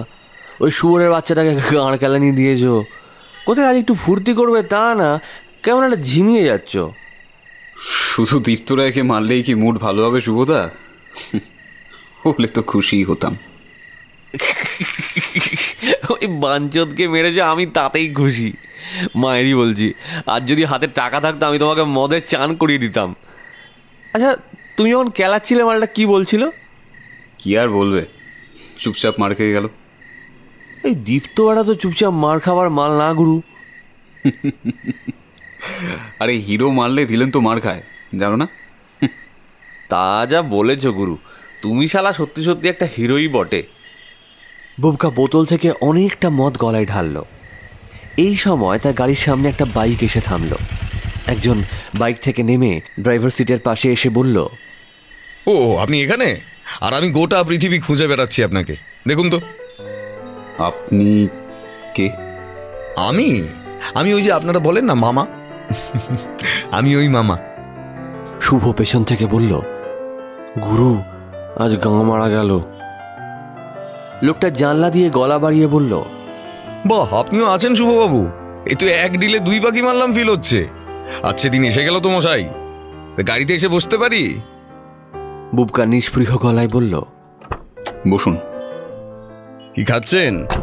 রামের গন্ধ পাচ্ছি। এত বড় লোকের ছেলে রাম খাচ্ছেন? স্কচ খান না? রামের টাকা জোগাড় করতেই পেছন ফেটে যাচ্ছে, আপনি আমার স্কচের গল্প শোনাচ্ছেন? ওই যে ওই মুরগির গলার চর্বি ফ্রাই নাকি খেতেন আপনি? হ্যাঁ, শোনার পর থেকে আমারও তো ভীষণ খেতে ইচ্ছা করছে। খাবেন? আপনার বাইক এখানে থাকবে? সেটাও ঠিক। আচ্ছা, আজ বাদ দিন, পরে একদিন খাইয়ে দেবেন। কাজের কথায় আসি। আমার নাম কৌশিক রায়। আমি বৈভবী মার্ডার কেসটা এখন ইনভেস্টিগেট করছি। তা ডিল করে মাঠে নেমেছেন নাকি সব জেনে টেনে রেট ফিক্স করবেন? কোনটা? ডিল তো শিয়ালে করে। ওই শিয়ালের মাংস ভাগের গল্প পড়েছেন তো? পড়েছি। আচ্ছা বলুন, আপনার কি জানার আছে? কৌশিক সিগারেটের প্যাকেট বের করে বুবকাকে অফার করলেন। বুবকা নিল না। শুভ উঠে প্যাকেট থেকে একটা সিগারেট বের করে নিল। দীপ্ত রায়ের ফ্ল্যাটে ঢুকলেন কি করে বলুন তো? মানে পিছন দিক দিয়ে? সামনে তো সিকিউরিটি থাকে দেখলাম। শুয়োরটা চালা আমার নামে আপনাকে নালিশ করেছে নাকি? দূর মশাই, পুলিশকে আপনি কি ভাবেন বলুন তো? পুলিশ যদি চেষ্টা করে সব কিছু জানতে পারে। হ্যাঁ, পিছন দিয়ে। ঘরে আর কেউ ছিল? সেদিন তো দেখিনি কাউকে। ফর ইওর ইনফরমেশন, সেদিন দীপ্ত রায়ের বেডরুমে একটা মেয়ে প্রায় অর্ধমৃত অবস্থায় ছিল। আজকে ঘরে কাছের ডাক্তার এনে সিক্রেট চিকিৎসা চলছে সেই মেয়েটির। ও, আপনি জানতেন না দীপ্ত রায়ের বেডরুমে কেউ ছিল? অলকা দেবী আপনাকে বলেননি কথাটা? অলকা? অলকা কি করে বলবে? আমি কি জানি না কেউ কোথায় আছে? ও, জানেন না? তো আমি তো ভাবলাম আপনি জানেন। শুভ পেছনের সিট থেকে বলল, জানলে তো ভালোই হতো, কতদিন বউটাকে দেখি না। কৌশিক পেছনের দিকে তাকিয়ে বললেন, বউকে নিয়ে পুরুষ সিংহ না আপনি? আপনার কিন্তু অনেক গুণ আছে মশাই। শুভ চুপ করে গেল। কৌশিক শুভর বোতলটা নিয়ে বেশ খানিকটা মদ গলায় ঢেলে বললেন, আজ আসি, কাল একবার শুটিং দেখতে যাব। বাংলা সিরিয়ালের শুটিং দেখা আমার ছোটবেলার ইচ্ছা, বুঝলেন তো? You are most welcome. আশা করব শুধু বাতেলা না মেরে কাজেও কিছু করে দেখাবেন। কৌশিক বুবকার গাড়ি থেকে নেমে দরজাটা বন্ধ করতে করতে বললেন, তা আপনার পাহাড় কেমন লাগে বুবকা? ভালো লাগে। আপনার? অসাধারণ। তারপর একটা দীর্ঘশ্বাস ফেলে বললেন, কতদিন যাই না শালা চাকরি।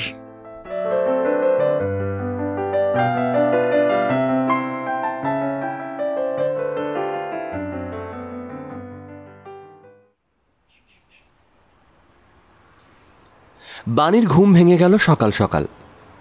রাত 2:30 বাড়ি ফিরেছেন। 3টেই শুয়েছিলেন, তবু 6:30টার সময় ঘুম ভেঙে গেল। উঠে ব্যালকনিতে এসে বসলেন। মেঘে ঢেকে আছে শহরের আকাশ, বৃষ্টি হবে যে কোনো সময়। চা খাবে? প্রকাশ এসে দাঁড়িয়েছেন কখন বুঝতেই পারেননি বাণী। বললেন, তুমি খাবে? আমি এই সময় রোজই চা খাই। তোমার অবশ্য তখন মাঝরাত। বানাতে হবে নাকি? না, এই তো আমি জাস্ট বানালাম। খাবে? হবে আমার। ওই বেশি হবে। যাকে তোমার প্রেশারের কি হাল? ওষুধ খাচ্ছ তো নিয়মিত? আর প্রেশার। বুকে ফিরেছে দেখলে? না, ফেরেনি এখনো। বাণী দীর্ঘশ্বাস ফেললেন, বললেন, সবকিছু কেমন এলোমেলো হয়ে গেল না?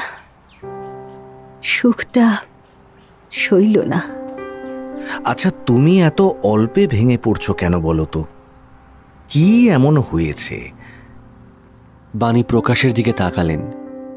শেষ কবে একসঙ্গে এভাবে কথা বলেছেন মনে করতে পারছিলেন না। বললেন, স্টুডিওতে সিআইডি অফিসার এসে 2 ছেলের খোঁজ করছে। এর থেকে আর কত খারাপ হতে পারে বলে তোমার মনে হয়? প্রকাশ চায় চুমুক দিয়ে বললেন,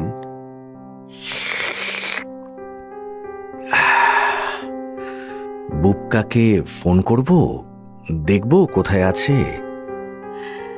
না, ফোন করে কি হবে? মাকে খুনি ভাবছে আজকাল।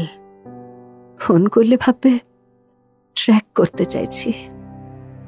প্রকাশ বিষণ্ণ গলায় বললেন, আমি দায়ী।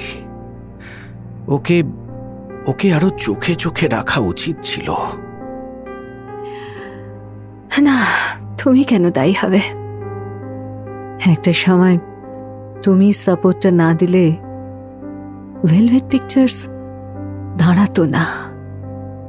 কিন্তু সেসব করতে গিয়ে ছেলেটার দিকে নজর দেওয়া হলো না। মা বাড়িতে না থাকলে ছেলে এভাবেই বকে যায়। আরো ভুল করেছি আমি। বুবকাকে একাডেমিক লাইনে জোর করে নিয়ে গেলে ভালো হতো। মাত্র 17 বছর বয়স ছিল ওর যখন ওর ডেবিউ হয়। ওই এত অল্প বয়সে এত লাইমলাইট পড়ল, মাথাটা ঠিক রাখতে পারল না। আমাদের গাইডেন্সটা মিস করে গেল। ওই সময়টাই সব শেষ করে দিল। দেখো, বৈভবী মেয়েটা কিন্তু খারাপ ছিল না বানি। বুবকাকে কিছুটা হলেও সামলাতে পারত। আমি বুবকার সাইকোলজিটা বোঝার চেষ্টা করেছি। ও আসলে তোমায় মিস করত। একটা সময় ছিল যখন ও মা ছাড়া আর কিছু বুঝতো না, সর্বক্ষণ খালি মা মা করেই চলেছে। যে সময়টা তুমি হাউসটাকে দাঁড় করানোর জন্য হঠাৎ করে ওর থেকে দূরে হয়ে গেলে, ও অদ্ভুত একটা ইনসিকিউরিটিতে ভোগা শুরু করলো। আরে ইনসিকিউরিটি থেকেই ও বৈভবীর সঙ্গে জড়িয়ে পড়েছিল। ভালোবাসার থেকে বেশি ওর কাছে আশ্রয় কিংবা নিরাপত্তা বড় হয়ে গেছিল তখন। হ্যাঁ, এমনই আশ্রয় নিরাপত্তা যে ছেলে শান্তিনিকেতনে শুট করছে আর তিনি এখানে প্রডিউসারের সঙ্গে ফুর্তি করে বেড়াচ্ছেন। ফুর্তি করে বেড়াচ্ছিল কিনা সেটা তো এখনো কনফার্মড না বানি, হয়তো জানাও যাবে না কোনোদিন। আচ্ছা, বৈভবীকে নিয়ে তোমার এত সমস্যা কেন বলো তো? হ্যাঁ, এত সমস্যা কেন? যে মেয়ে কেরিয়ারের শুরুতে হেন কোনো লোক নেই যার সঙ্গে সইনি, তাকে যদি আমার ছেলে বউ হিসেবে মনোনীত করে, তাহলে আমি কেন? পৃথিবীর সব মায়েরই সমস্যা হবে প্রকাশ।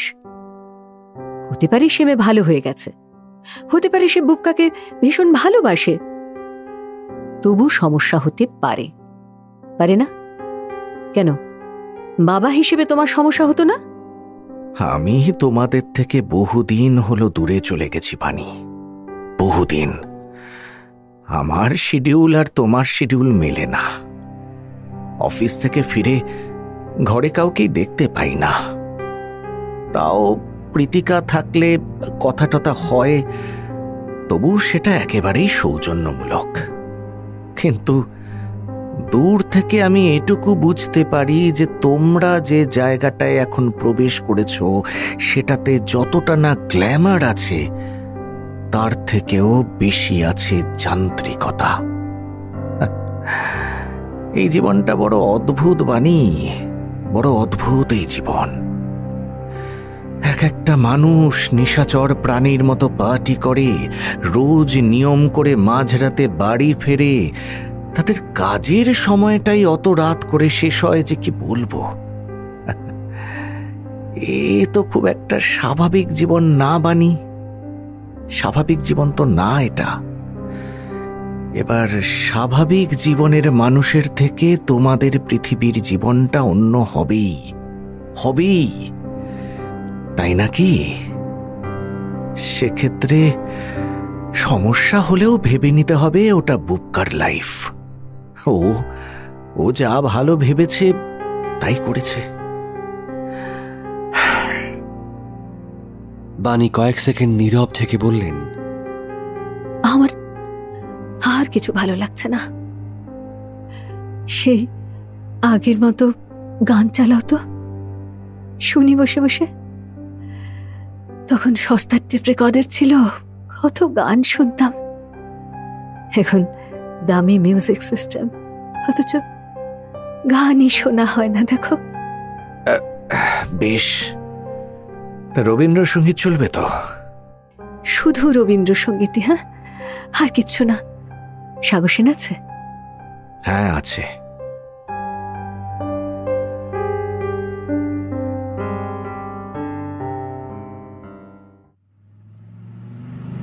একটা ভালো গান চালাও তো ড্রাইভার ভাই। এই নেপালি গান এখন জমছে না। মেরে স্বপ্ন কি রানী আছে? তাদের গাড়ি সেবক কালীবাড়ি পেরোতে পেরোতে কৌশিক হাঁক পারলেন। শুভ বলল, হ্যাঁ সত্যি মাইরি, কান পচে গেল, এ শালারা গোর্খাল্যান্ড নিয়েই ছাড়বে। বুবকা তিস্তা দেখছিল, বলল, তুমি তো দেখি সব ব্যাপারেই কম বেশি জানো। হ্যাঁ, কাগজটা পড়া চাই, বুঝলে গুরু, কাগজটা পড়া চাই। ড্রাইভার গান চেঞ্জ করলো।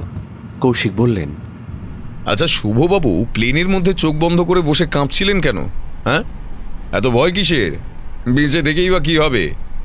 আচ্ছা, যদি গাড়িটা এখন খাদে পড়ে যায় কি করবেন তখন?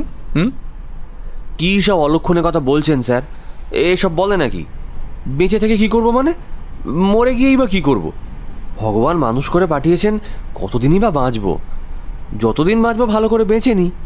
এখনও কত কিছু খেলাম না, কত জায়গায় গেলাম না, কিছুই তো দেখলাম না। তবু এই আপনাদের কল্যাণে প্লেনে চড়তে পারলাম, এইটা একটা ভালো কাজ করলাম বলতে পারেন সারা জীবন ধরে। কৌশিক সিগারেট ধরাতে ধরাতে বললেন, যে কথায় আছে না, ভাগ্যবানের বউ পালায়, আপনি হলেন সেই বিরল ক্যাটাগরির ভাগ্যবান। যা যা উইশ লিস্টে আছে সবই দেখতে পাবেন আপনি, চাপ নেই। আমি যখন প্রথম ছোটবেলায় এখানে আসি, মনে আছে ট্রেন থেকে নেমে বাসে উঠে ঘুমিয়ে পড়েছিলাম। ঘুম যখন ভাঙলো দেখি সামনে মস্ত বড় খাদ। তারপর সারা রাস্তা বমি করতে করতে গ্যাংটক পৌঁছেছিলাম। আপনার কিন্তু বেশ ক্রেজ আছে বুবকা, যা বুঝলাম, বুঝলেন? লোকজন চিনতেও পারে। গোটা ফ্লাইটে একটা মেয়ে আপনাকে ঝাড়ি মারতে মারতে এলো, বোঝাই গেল ক্রাশ ট্রাশ খেয়েছে। লাইফটা এভাবে রাস্তায় রাস্তায় মদ না খেয়ে বেরিয়ে নতুন করে ভাবছেন না কেন? সে তো স্যার আপনাকে না চিনেও দেখলাম একটা মেয়ে অনেকক্ষণ ড্যাব ডেবিয়ে তাকিয়েছিল। হ্যান্ডু তো আপনিও কম না। আপনি আমার জায়গায় থাকলে কি করতেন? আমিও আপনার মতোই করতাম, কিন্তু লাইফ কি তাই? সব কিছু ভুলে নতুন করে বাঁচার চেষ্টা না করলে কিভাবে হবে বলুন তো? গার্লফ্রেন্ড, যার সঙ্গে কিছুক্ষণ আগেও কথা হয়েছে, শুনতে পেলাম সে স্পট ডেট হয়ে গেছে। তাও নাকি কোনো এক লম্পটের সঙ্গে সে কোথাও যাচ্ছিল। গোটা পৃথিবীর লোক অনুকম্পার দৃষ্টি মেলে আপনাকে দেখছে। আরে ছেলেটা সারা জীবন ধোঁকা খেয়ে গেল। কেউ ভাবছে, এ তো একটা বেশ ভালো মুরগি হলো। কৌশিকবাবু, সেই অবস্থায় মানুষ ঠিক কি করবে বলুন তো? খবরটা আপনাকে কে দিয়েছিল? দাদা। টাইমটা মনে আছে? না। আপনি তখন কোথায় ছিলেন? খোয়াইতে। একা? বুবকা শুভর দিকে তাকিয়ে বলল, অলোকা ছিল।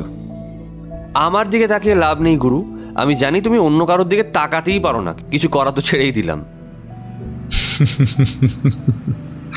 এ তো মহা পসেসিভ লোক দেখছি। যাই হোক, আমাকে একটা কথা বলুন তো বুবকা, বরাত আপনাকে বৈভবীকে নিয়ে কি কি জেরা করেছে? করেনি কোনোদিনও। সে কি? তাহলে মালটা করছিলটা কি?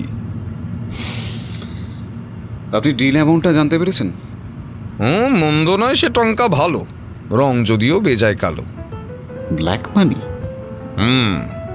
মাইরি, কত লোকের কত ব্ল্যাক মানি সারা জীবন শুনেই গেলাম।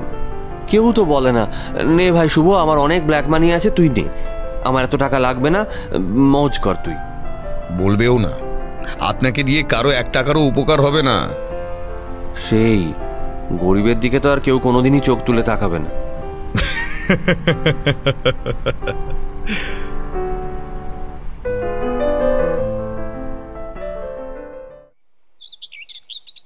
তথাগত কটেজের বাইরে চেয়ারে বসে চা খাচ্ছিল।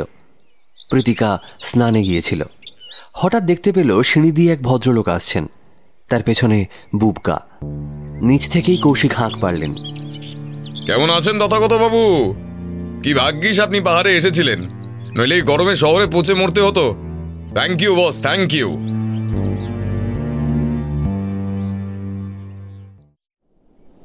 জায়গাটা তো বেড়ে মশাই, এসব তো অনেক ভাড়া, কি বলেন? কৌশিক তথাগত সামনের চেয়ারে বসলেন। বুবকা রেলিংয়ে হেলান দিল। শুভ মাটিতেই বসে পড়ল। তথাগত বুবকা শুভর দিকে একবার তাকিয়ে কৌশিকের দিকে তাকালো। ভাড়া মন্দ না, ৩৫০০ পার ডে, খাওয়ার চার্জ আলাদা, ব্রেকফাস্ট পার হেড ২৫০ টাকা, লাঞ্চ ডিনার ৪০০ টাকা করে। কৌশিক চোখ বড় বড় করে তথাগতর দিকে তাকিয়ে বললেন, শালা সৎ হওয়ার বড্ড জ্বালা মশাই। যা মাইনে পাই তার উপর দিয়ে তো ভুলেই গেছি, এইসব জায়গা তো ভাবতেই পারি না। বুবকা বলল, বৌদি কোথায়? স্নানে। কেন? তা তথাগত বাবু, আপনার তো ফেরার কথা আগেই ছিল, থেকে গেলেন যে? তথাগত একটু ইতস্তত করে বলল, এমনি এত ভালো জায়গা, কলকাতাতে তো সেই জ্যাম টেনশন, যতদিন এখানে থাকা যায় আর কি। তা ভালো। তা কি কি ঘুরলেন কালিম্পংয়ে? ভূত দেখলেন? ভূত বলে কিছু থাকলে তো দেখবো।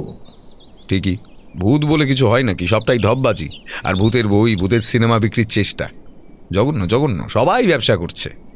একেবারেই, ব্যবসা ছাড়া আর কি। তা তথাগত বাবু চাকরি ছাড়লেন কি আনন্দে? আপনি তো গুছিয়ে ছড়াচ্ছেন যা শুনতে পেলাম। একটা মেগা অলরেডি কেস খাইয়েছেন, আরও কি কি করবেন কে জানে। এভাবে চললে তো ভেলভেট পিকচার্সও ডুবে যাবে। তথাগত বুবকার দিকে তাকিয়ে বলল, ঘরের কথা বাইরের লোকের কাছে বলার দরকার ছিল কি খুব? আরে মশাই, আপনি পুলিশকে তো আন্ডার এস্টিমেট করেন কেন বলুন তো? ঘাসে কি মুখ দিয়ে চলি নাকি আমরা? শুনুন, মানুষ দুটো পর্যায়ে গিয়ে নির্লিপ্ত হয়। এক, সে কিছুই জানে না, দুই, সে সব জানে। আমরা মানে এই পুলিশরা দ্বিতীয় পর্যায়ে পড়ি, জানেন তো। আমরা জানি সবই, কিন্তু ভাব করি কিছুই বুঝতে পারি না, বুঝলেন? তথাগত কিছু বলল না। প্রীতিকা বাইরে এলো, অবাক চোখে বুবকার দিকে তাকালো। কৌশিক বললেন, এই তো বৌদি এসে পড়েছেন। আপনাকে তো ঠিক চিনতে পারলাম না। আমি তথাগত বাবুর বন্ধু। ও আচ্ছা, চা খাবেন? বলবো? তা মন্দ হয় না, চা তো দরকারি, ও ছাড়া কি আর হবে। প্রীতিকা ঘরে গেল ইন্টারকম থেকে ফোন করতে। তথাগত গম্ভীর ছিল, আরও গম্ভীর হয়ে গেল। তথাগত বাবু, দীপ্ত রায় কি বলছে আজকাল? ওনার সঙ্গে আমার কথা হয় না। স্বাভাবিক, শিয়ানে শিয়ানে তো কোলাকুলি হয়, কথা তো কমই হয়। অবশ্য আপনাকে শিয়ানা বললে অনেক শিয়ানা আত্মহত্যা করবে। এবার কাজের কথায় আসি। তা বলুন তো তথাগত বাবু, কেদার সিং এর নাম শুনেছেন? কে কে বলুন তো? আপনি কেদার সিংকে চিনবেন না? কেদার সিং তো একজন পাতি ট্রাক ড্রাইভার, যে একটা গাড়িকে ইচ্ছে করে মেরেছিল। আপনি চিনবেন কি করে? না, আমি চিনি না। কোন গাড়িকে মেরেছে? আপনি বলেছিলেন যার গাড়িকে মারতে। মনে করতে পারছেন না নাকি মনে করিয়ে দেব? বুবকা কৌশিকের দিকে তাকিয়ে উত্তেজিত গলায় বলল, ও আছে না কৌশিকবাবু? কৌশিকবাবু, ও জড়িয়ে আছে না? ও আছে না? আমি জানতাম সালা ও আছে, আমি জানতাম সালা ও আছে। আপনি একটাও কথা বলবেন না বুবকা, প্লিজ। এটা ওর সঙ্গে আমার কথা হচ্ছে। আপনি দূরে কোথাও যেতে চাইলে যেতে পারেন, প্লিজ। বুবকা চুপ করে গেল। বলুন তথাগত বাবু, আচ্ছা দীপ্ত রায়ের সঙ্গে আপনার ফিটিংটা হলো কবে থেকে? মানে কবে থেকে এইসব প্ল্যানগুলো করলেন? একটু আলোকপাত করুন তো। ও ওয়ান মোর থিং, আপনি ভাবুন কি করবেন এখন। হ্যাঁ, মানে দীপ্ত রায়কে খুব শিগগিরই কিন্তু আমরা পাকড়াও করবো এবার। দেখুন, আপনি যদি আমাকে বৈভবীর মার্ডারে দোষী ভাবেন, তাহলে কিন্তু আপনি ভুল ভাবছেন। আমি কিন্তু খুন করিনি, আর আমি কাউকে খুন করতেও বলিনি। শুধু অ্যারেঞ্জ করেছিলেন আগরওয়াল যেন বৈভবীকে ডাকে স্ক্রিপ্ট শোনাবার নাম করে। এদিকে বুবকাও সেটা জানতে পারলে রেগে যাবেন, তাই বৈভবী বুবকাকেও কিছু বলেনি। তারা গাড়িতে করে কোথাও একটা যাচ্ছিল, আর আপনারা ট্রাক দিয়ে গাড়িটাকে। উফ, আরে পাগল করে দিচ্ছেন তো তখন থেকে। শুনুন, আমি বারবার বলেছি, আবারও বলছি, আমি খুন করিনি। যেহেতু দীপ্ত রায়ের সঙ্গে আগরওয়ালের ভালো বন্ধুত্ব ছিল, তাই আমি ওকে ফিট করেছিলাম আগরওয়ালকে দিয়ে বৈভবীকে ডাকার জন্য। আমাদের প্ল্যান ছিল কিছু ফটো তোলা আর ভিডিও করে বুবকাকে পাঠানো, যাতে ও বোঝে বৈভবী ওকে চিট করছে। কিন্তু ব্যাপারটা হলো, ওই ড্রাইভার গাড়িটাই মেরেই দিল। সেটা আমি বলিনি, বিশ্বাস করুন, আমি সেটা বলিনি। এবারে কথাগুলো বলে তথাগত থামল।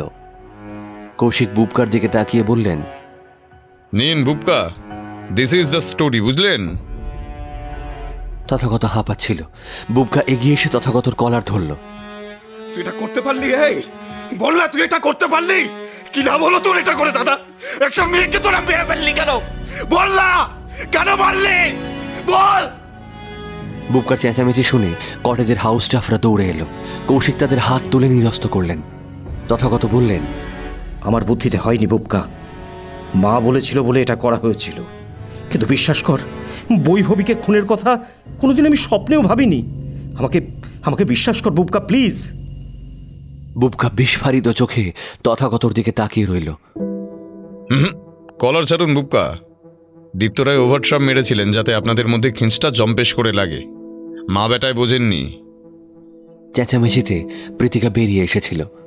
বুবকা তথাগতর কলার ছেড়ে দিল। রেলিংয়ে একটা ঘুষি মেরে মুখ ঘুরিয়ে দাঁড়িয়ে থাকলো। কৌশিক বললেন, এই জন্য বলি একটা ট্রুথ হাউস দরকার। সবাই মিলে ট্রুথ অ্যান্ড ডেয়ার খেলতাম, কিছু না কিছু একটা বেরিয়ে আসতো। আপনি কি করে জানলেন ট্রুথ হাউসের কথা? ওটা তো আমারই লেখা। সৌভিকের মুখস্থ বুদ্ধি ভালো, তবে এইসব লিখতে সেই আমাকেই লাগে। সৌভিক মানে? ও, আপনারা তো ওকে দীপ্তানুজ নামে চেনেন। তা ভালো, ওই নামটাও আমারই দেওয়া। নাম মনে পড়ছিল না মাথায়, ওটাই দিয়েছিলাম। দীপ্ত রায় বোঝেনি বাপেরও বাপ থাকে। এদিকে বরাটকে ফিট করেছে, ওদিকে বড় সাহেব আমাকে ডেকে প্যারালাল ইনভেস্টিগেশন চালাতে বললেন। এদিকে দেখলাম আপনারা স্ক্রিপ্ট রাইটার নিচ্ছেন, ব্যাস মালটাকে ঢুকিয়ে দিলাম। ভেতরের খবর রাখার জন্য এর থেকে ভালো আর কি হতে পারে। এককালে স্ক্রিপ্টও লিখেছি, বুঝলেন কি না? তবে আপনাদের সিরিয়ালের স্ক্রিপ্ট বড্ড ঢপের জিনিস, খুব বিরক্ত লাগে লিখতে। প্রীতিকা অবাক হয়ে কৌশিক রায়ের দিকে তাকালো। বুবকা, বুবকা প্লিজ প্লিজ আমাকে বিশ্বাস কর। আমি বৈভবীকে মারার কথা স্বপ্নেও ভাবিনি। Trust me please. বুবকা কিচ্ছু বলল না, চুপ করে দাঁড়িয়ে থাকলো।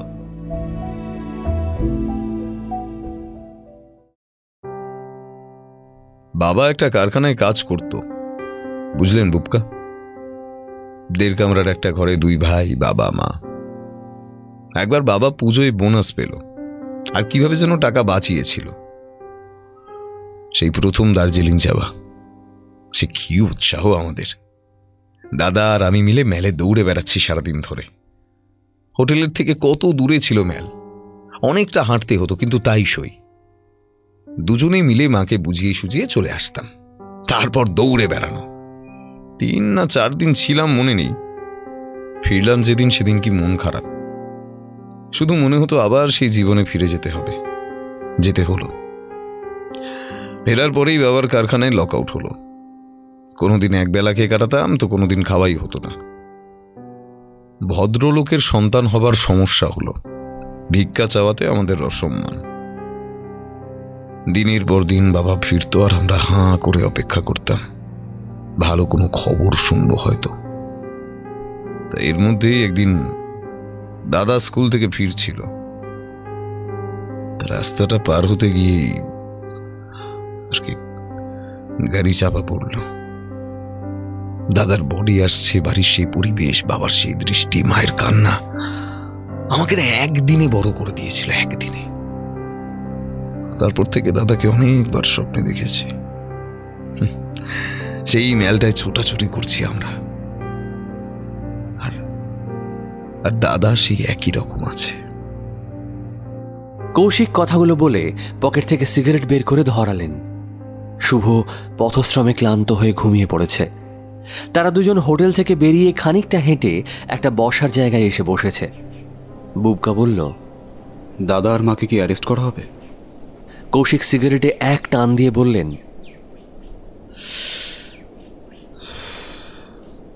এখানে আপনার এখনো এসব কথা মনে আসছে? এই পরিবেশে আমার তো ইচ্ছে করছে কোথাও না গিয়ে এখানেই থেকে যাই। ডিপার্টমেন্টে 1-8 দিন একটু ঝামেলা হবে বটে, কিন্তু ধীরে ধীরে সব ঠিক হয়ে যাবে। পারবেন না থাকতে? কেন বলছেন? আপনি মানুষ ঘেটে ঘেটে রোবট হয়ে গেছেন মশাই। রোবটদের এসব সৌন্দর্য ভালো লাগে না। তা বটে, 2-4টে ক্রিমিনালকে পিটিয়ে ঠান্ডা না করতে পারলে আজকাল মনে হয় দিনটাই খুব খারাপ যাচ্ছে। বাই দ্য ওয়ে, আপনি রিমিকে চিনতেন? কে রিমি? ও না, আপনি চিনবেন না। এখানে রিমি এলো কোত্থেকে? রিমি হলো একজন এসকর্ট, যাকে দীপ্ত রায় বোন বলে পরিচয় দিচ্ছিল। তাকে খানিকক্ষণ আগে অর্ধমৃত অবস্থায় দীপ্ত রায়ের ফ্ল্যাট থেকে উদ্ধার করা গেছে। দীপ্ত রায় তালা লাগিয়ে অফিসে গিয়েছিলেন। আমাদের ফোর্স অনেক কসরত করে দরজা খুলে মেয়েটিকে উদ্ধার করে নার্সিংহোমে নিয়ে গেছে। And the funny side is still Dipto Roy এই ব্যাপারে কিচ্ছু জানে না। মেয়েটার সারা শরীরে উন্ড, অত্যাচারের ছাপ স্পষ্ট। হালকা ক্লু পাওয়া গেছে, একটা নারী পাচার চক্রের অন্যতম মাথাও এই গুণধর বাবুটি। দীপ্তবাবু লম্বা ফাঁসবেন।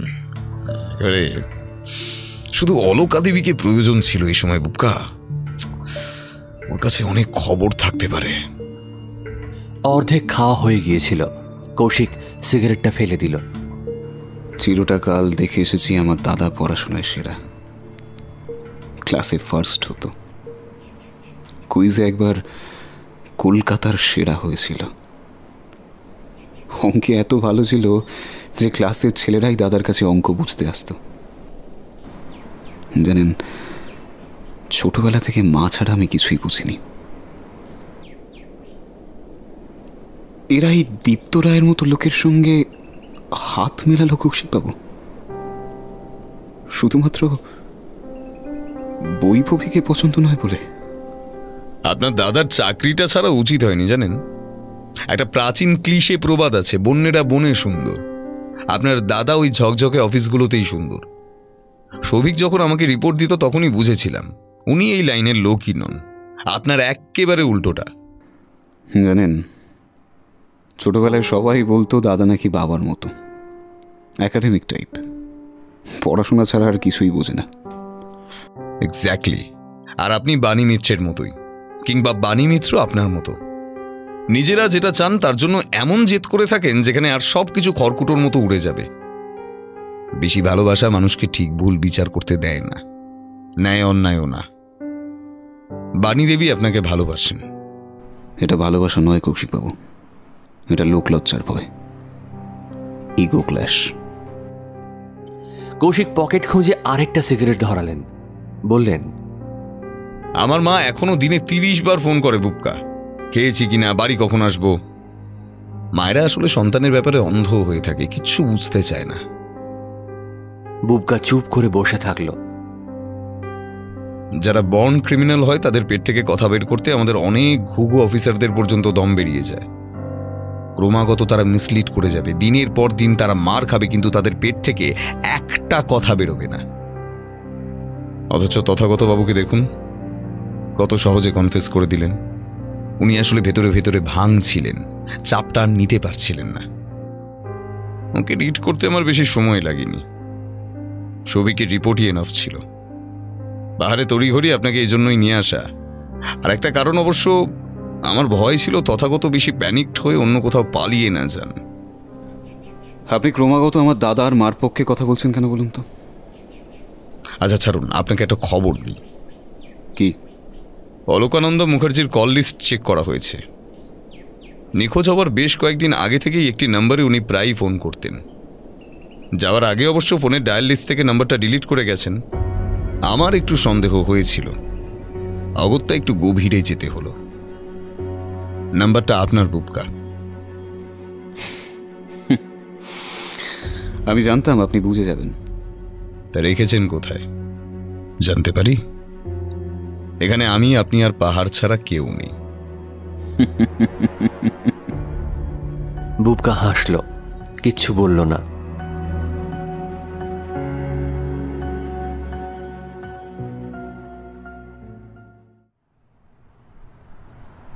সন্ধে 7টা। প্রকাশ অফিস থেকে ফিরে দেখলেন বাণী ব্যালকনিতেই বসে আছেন। অবাক হলেন তিনি। এ কি, তুমি অফিস যাওনি? না, আজ আর ইচ্ছে করলো না। সে কি, তাহলে অসুবিধে হবে না কোনো? কোনো কিছু কারো জন্য থেমে থাকে না। আমি না গেলেও কাজটা ঠিকই চলবে। তুমি চা খাবে? ব্ল্যাক টি, নো সুগার। জানি জানি, আমার অতটাও ভুলো মন না। তুমি ফ্রেশ হয়ে নিতে পারতে তো। না, অনেকদিন পর তোমার সঙ্গে দুটো কথা বলছি। আর একটু বলি? হ্যাঁ, আজ সকালেই তো বললে। তুমি একটু কেবল বসতে দিও কাছে।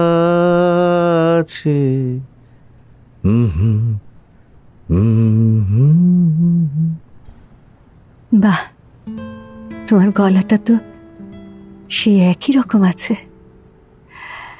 কতদিন পর শুনলাম। আমিও বহুদিন পর গাইলাম। গাইতে যে পারি সেটাই ভুলতে বসেছিলাম। আসলে শোনারও তো কেউ নেই, তাই না?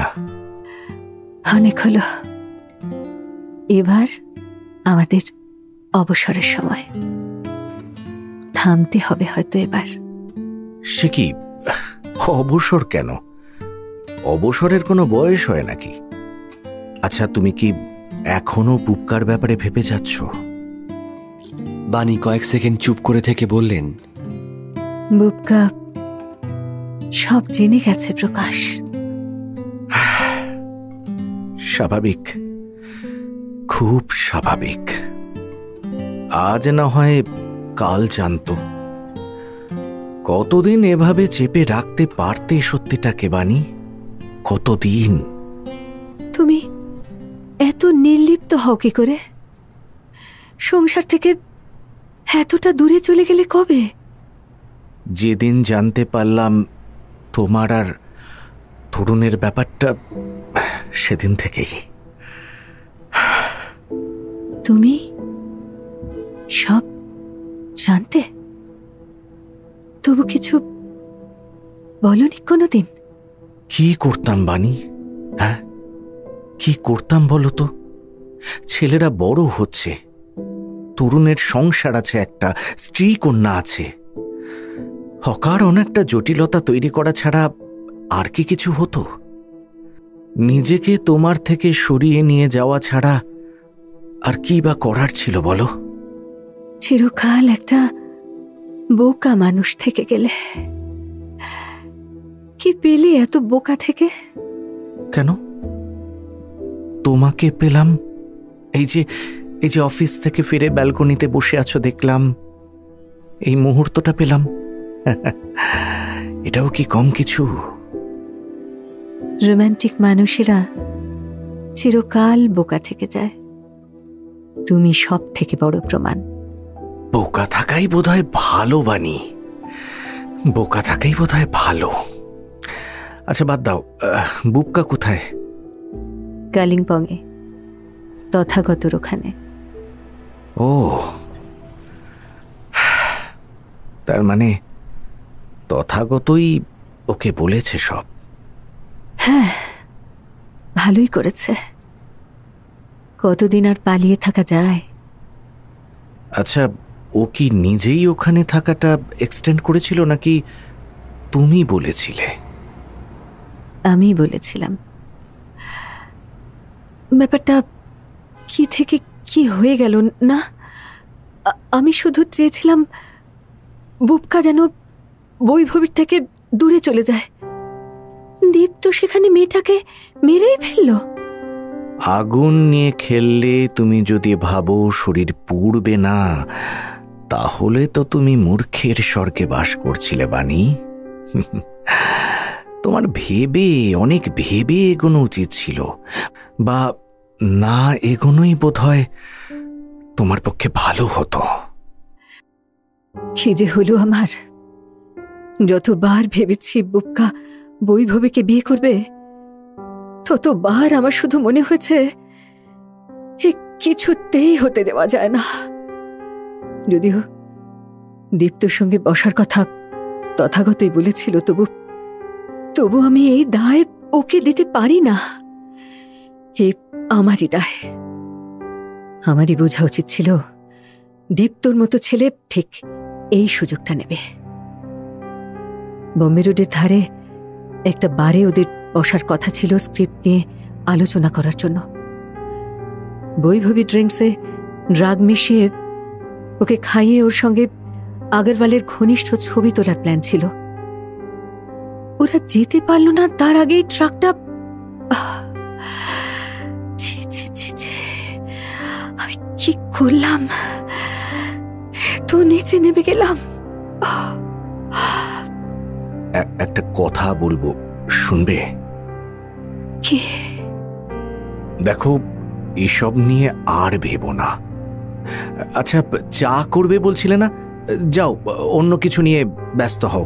এসব নিয়ে আর প্লিজ ভাবনাটা বন্ধ করো এবার। যাচ্ছি। মনে আছে বানি, তুমি যেদিন প্রথম ভেলভেট পিকচার্স শুরু করেছিলে ব্যাংক লোন নিয়ে, সেদিনের কথাটা মনে আছে? কতটা কতটা ভয় ছিল, আদৌ এত টাকা শোধ করতে পারবে না কি? আসলে জীবনটাও তো অনেকটা সেরকমই, তাই না? পুরো অনিশ্চয়তায় ভরা, পুরো। শুধু শুধু একটা সিদ্ধান্তের জন্য সব কিছু শেষ হয়ে যেতে পারে না বানি, সবকিছু শেষ হয়ে যায় না। ওঠো ওঠো তো, চলো ওঠো, চলো আজ আজ দুজনে মিলেই চাটা বানাই, কেমন? ওঠো, চলো চলো, এসো। বানি উঠলেন। প্রকাশ বানির হাত ধরলেন।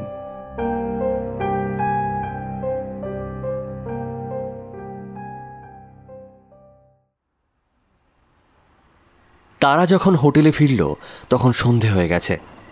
কৌশিকের সিগারেট শেষ হয়ে গিয়েছিল। কৌশিক বুবকাকে বললেন, আপনি যান, আমি কিনে ঢুকছি। বুবকা ঘরে গিয়ে দেখল শুভর সঙ্গে তথাগত বসে আছে, কথা বলছিল তারা। বুবকা বলল, কিরে তুই? তোর কাছে এসেছিলাম। শুভদা, তুমি তো সারাদিন হোটেলেই ঘুমোলে, জানা একটু বাইরে হাওয়া খেয়ে এসো। বুঝেছি বুঝেছি, ঠিক আছে, তবে দেখো বাপু, মারপিট করো না আবার। আরে যাও না। বুঝতেই পারছি, গরিব মানুষের কথার কোনো দামই নেই। আচ্ছা, আসছি। শুভ বেরিয়ে গেল। বুবকা বলল, বল, কি বলবি? আমি ডিসিশন নিয়েছি, আমি আগের কোম্পানিতে জয়েন করব। এসব আমার জন্য না। সেটা জেনে আমি কি করব? একটা সময় ভেবেছিলাম এত বড় হাউস হয়তো খুব ইজিলি ব্যাপারগুলোকে বুঝে নেব।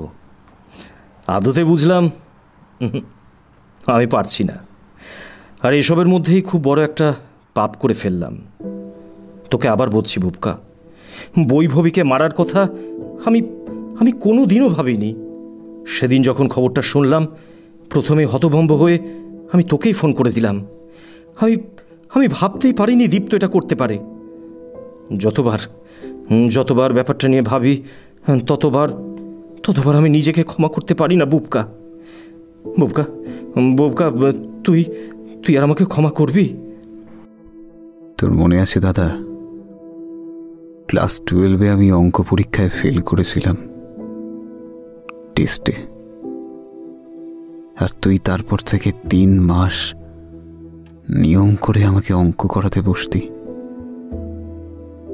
আমি কিছুই বুঝতে পারতাম না, মাথায় ঢুকতো না। আর তুই দিনের পর দিন ধৈর্য সহকারে আমাকে অঙ্ক করাতিস, বুঝিয়ে যেতিস। সেই তুই এত তাড়াতাড়ি চেঞ্জ হয়ে গেলি। তথাগত চুপ করে বসে রইল, মাথা নিচু করে। দুজন মানুষ ভালোবাসলে সবার এত কেন মাথা ব্যথা বলতো দাদা? হ্যাঁ, আচ্ছা বয়সটাই কি সব?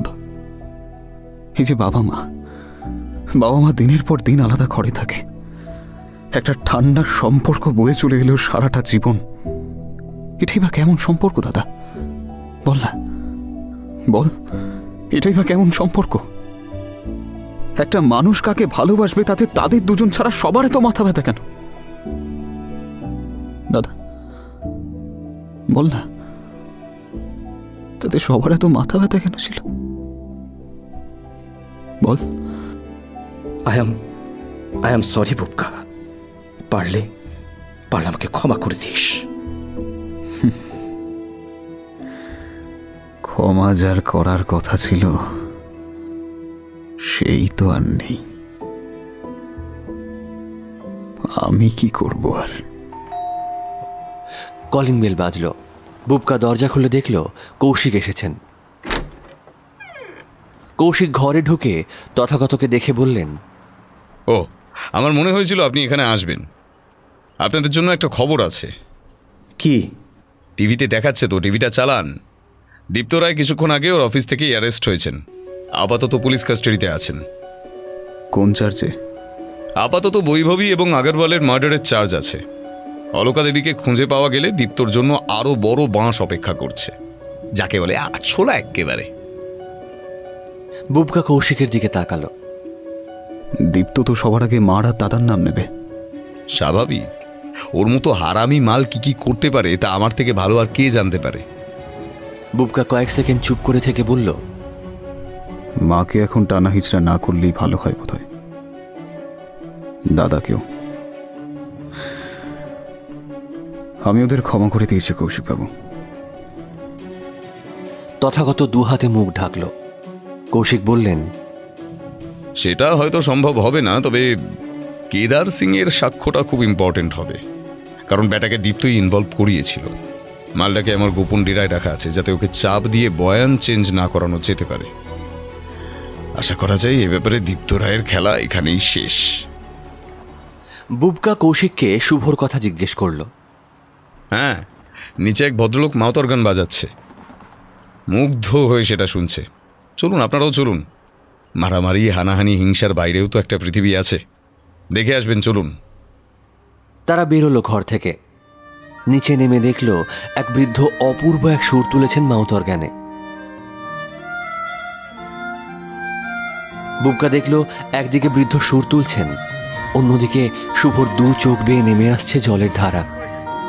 বুবকা তথাগতকে বলল, দাদা, অনেকদিন টাকা দিস না, আজ দে তো কিছু। স্কচ খাই বহুদিন পর, দে।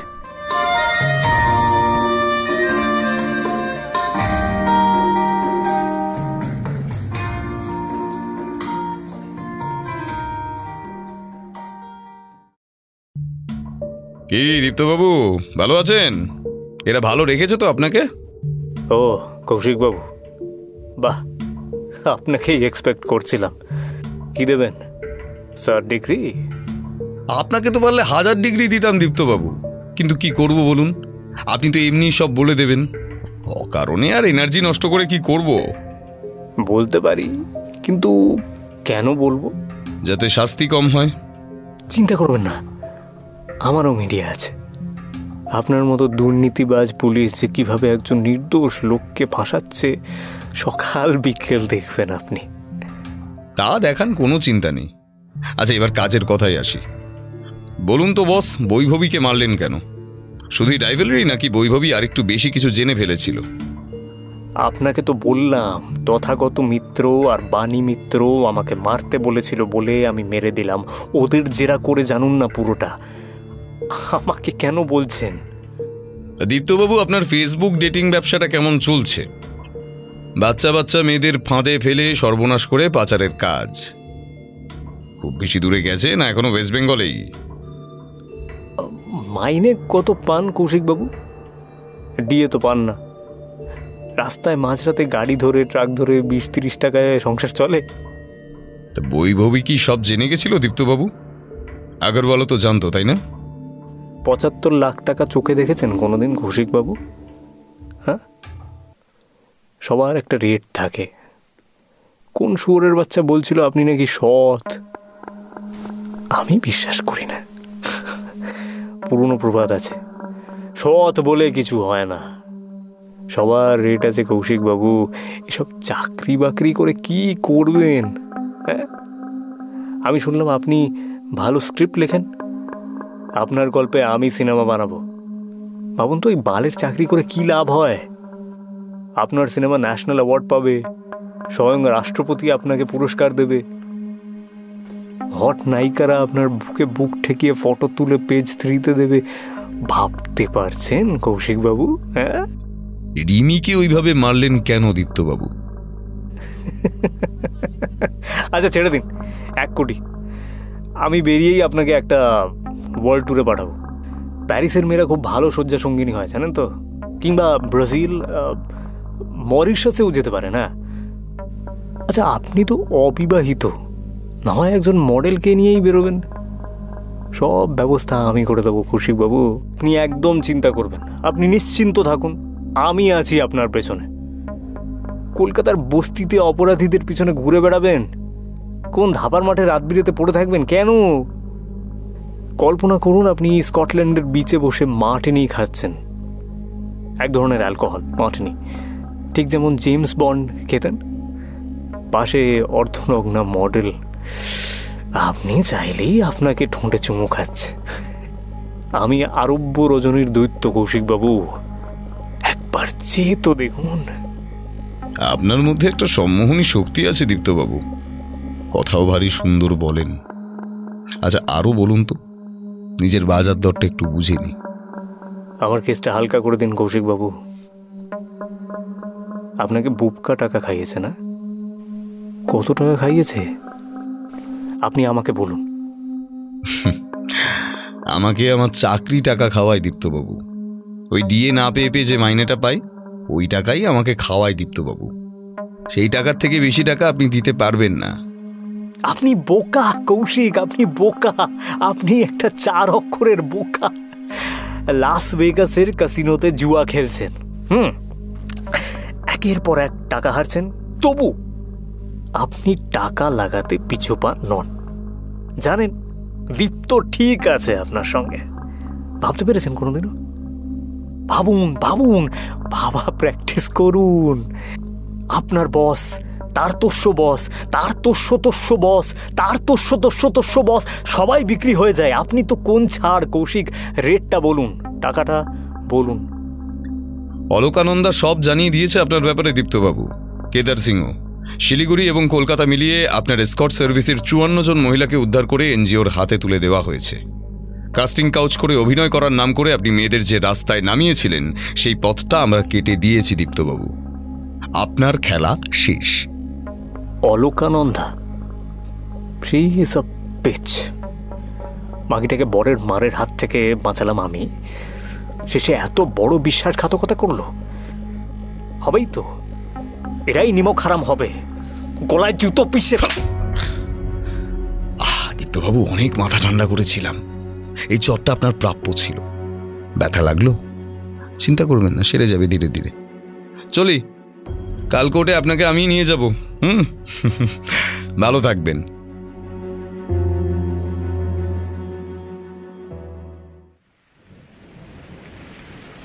গুরু, বলো শুভদা।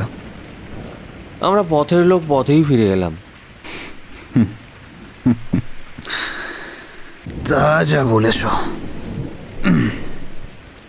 এই যে বৃষ্টি, এমন একটা রোম্যান্টিক দিন, আমরা কি করছি? রাস্তার ধারে কেলিয়ে বসে থেকে মদ গিলছি। এটা কোনো লাইফ গুরু? চানাচুরটা না খেলে দাও তো শুভদা। কষ্টের টাকায় কেনা চানাচুর, নষ্ট করো না, দাও এদিক দাও। আরে খাবো রে ভাই। আচ্ছা নে, খাচ্ছি। তুই তো আজ শুটিংও গেলি না রে? আচ্ছা তোকে তো আমি তুই বলতাম না, তুমি বলতাম তো। ও যা ইচ্ছা হয় বলো তো, আমার কোনো চাপ নেই এতে। চাপ নেই তো জানি, অত বড় সেলিব্রিটি তুই, রাস্তাঘাটে বেরোলে মেয়েরা তো পারলে চুমু অবধি খেয়ে নেয়। কি করছিস বলতো ভাই আমার? মাঝরাতে মদ খেয়ে পড়ে থাকলে চলে? একটা লক্ষ্মীমন্ত বউ আন, সংসার কর। আমার যখন বিয়ে হয়েছিল জানিস, এরকমই বৃষ্টি হচ্ছিল সেদিন। এমন বৃষ্টি যে অর্ধেক লোক আসতেই পারেনি। অলোকার ঠাকুমা বেঁচে ছিল তখন। আমাকে বলল, জামাই, বৃষ্টির দিনে বিয়ে শুভ লক্ষণ। টিনের চালে ফুলসজ্জার মজা বোঝো জামাই। যেদিন ফুলসজ্জা হলো ভাই, বাড়ির সামনে হাঁটু জল জমে গেছে। আমি ঘর টর পরিষ্কার করছি, অলোকাও করছে। তারপর কখন যেন বাজ পড়ল, আর সে কি ভয়! আমার হাত ধরে বসে আছে, বলে তুমি আমাকে ছেড়ো না। আমি পড়লাম মহা ফ্যাসাদে। বউ এরকম ভয় পেলে কি করে হবে বলো তো? একা গোটা সংসারটা ধরে রাখতে হবে তো তাকে। আমি যত বোঝাই সে তত আমার হাত চেপে ধরে। আর বৃষ্টিও হয়েছিল সেদিন, সঙ্গে বাজ। কি দিন ছিল রে ভাই, কি দিন ছিল! ভেসে গেল সব। দুজনে চুপ করে বসেছিল। বুবকার গাড়ির সামনে একটা বাইক এসে দাঁড়ালো। শুভ বলল, উফ, ইমোশনাল সময়গুলোতেই এই বেরসিক পুলিশগুলোকে আসতে হয়। কৌশিক জানলায় উঁকি মারলেন। বুবকা বাবু, এবার তো সময় এসে গেছে। কাল তো আমাকে কোর্টে। বাইকটা কি করবেন? আপনি গাড়িটা নিয়ে এগোন, আমি বাইক নিয়ে পেছনে যাচ্ছি। বুবকা গাড়ি স্টার্ট দিল। শুভ অবাক গলায় বলল, গুরু কোথায় যাচ্ছ? আরে চুপ করে বসে থাকো না, থাকা যায় না নাকি? ভালো লাগে না মাইরি, এ পুলিশ যেদিন থেকে জীবনে এসেছে একটু শান্তি নেই রে ভাই। আচ্ছা শুভদা, অলোকা এখন ফিরে এলে সংসার করবে? কেউ ফিরে আসে না রে ভাই, আর আমি যা করেছি আমাকে কেউ ক্ষমা করবে না, কেউ ক্ষমা করবে না। আরে যদি ফিরে আসে, ধরো না তোমাকে আমি একটা সিচুয়েশন দিলাম, তোমার সামনে এসে দাঁড়িয়েছে অলোকা, তুমি কি করবে? পায়ে ঝাঁপিয়ে পড়বো, বলবো সবই তো করেছো সেই আমাকে খাওয়ানোর জন্যই, বলো আমরা যাতে ভালো থাকি তার জন্যই। দোষ ত্রুটি তো সবাই করে। আমি যদি কোনো মেয়ের সঙ্গে শুয়ে আসতাম তুমি তো কিছুই বলতে না। আমি খুব ভুল করে ফেলেছি বউ, এই কান ধরলাম, আর কোনো দিন করবো না, বিশ্বাস করো। বুবকার গাড়িটা বৈভবীর বাড়ির সামনে এসে দাঁড়ালো। বুবকা পকেট থেকে একটা চাবি বের করে দিয়ে বলল, দাঁড়াও, যাও গিয়ে দরজাটা খোলো। এ কোথায় নিয়ে এলি রে ভাই? যাও না, দরজাটা খোলো। আর এই নাও, এই টর্চটা নিয়ে যাও। বৃষ্টি শুরু হয়ে গিয়েছিল আবার। শুভ গাড়ি থেকে নেমে দৌড়ে গেটটা খুলে সদর দরজার তালাটা খুলল। কৌশিক বাইক নিয়ে চলে এসেছিলেন। দাঁড়ান কৌশিকবাবু, আরে দাঁড়ান দাঁড়ান দাঁড়ান, আমরা একটু পরে যাই না, এই বৃষ্টিতেই ভিজি কিছুক্ষণ। আসলে ওদিকে তো শুভ দৃষ্টি হবে আজকে, অনেক দিন পর। খাবাব মেয়ে হাড্ডি হওয়ার কোনো দরকার নেই। আচ্ছা বরং এই বৃষ্টিতেই ভিজি।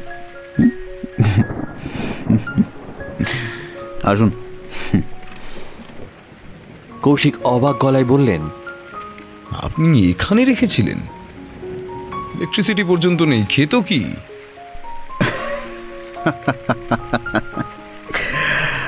আরে মাঝ রাতটা তো আমার দখলে ছিল কৌশিকবাবু, সেটা ভুলছেন কেন? হ্যাঁ, সে সময় যতটা পারতাম সাপ্লাই করতাম, খাবার দাবার ইত্যাদি। এমনিতে তো ঘরদোর বন্ধ করে থাকাটা খুবই কষ্টকর, কিন্তু একটা জানোয়ারের কাছে থাকার চেয়ে সে যন্ত্রণা নিতান্তই তুচ্ছ। মোবাইলটা তো ইচ্ছে করেই ফেলে রেখে এসেছিল যাতে কেউ ট্রেস না করতে পারে কোথায় থাকবে বা কোথায় আছে। কিছুদিন এভাবেই চলতো, না হলে অন্য কিছু ভাবতে হতো। টেক্কা মেরে দিলেন ফটো ফিনিশে। শহরের মধ্যে রাখবেন সেটা তো ভাবিনি। শিট শিট শিট, এটা আমার কিছুতেই মাথায় আসেনি। টেক্কা তো আপনিই মেরেছেন কৌশিকবাবু, এত কম সময়ে এত বড় জানোয়ারকে ধরেছেন। শুধু কৌশিক বুবকার কাঁধে হাত রাখলেন। চলুন ভিতরে যাওয়া যাক। শুভবাবু আনন্দের চোটে আমাদের কালকের গুরুত্বপূর্ণ সাক্ষীকে বেশি আদর টাদর করে দিলে আবার অসুবিধা হয়ে যাবে। আপনিই যান, অলোকার শুভকে ওদের বাড়িতে পৌঁছে দিতে হবে আজকের মতো। কাল থেকে তো আবার কোর্টের যুদ্ধ। আসুন। বেশ, আমি আসছি ওদের নিয়ে। ধীর পায়ে বৈভবীর বাড়িতে ঢুকে গেলেন কৌশিক। বুবকা গাড়ির মিউজিক প্লেয়ারটা অন করল। যে রাতে মোর দুয়ারগুলি ভাঙল ঝড়ে। দেবব্রত বিশ্বাস ধীরে ধীরে গাড়িটা দখল নিয়ে নিলেন।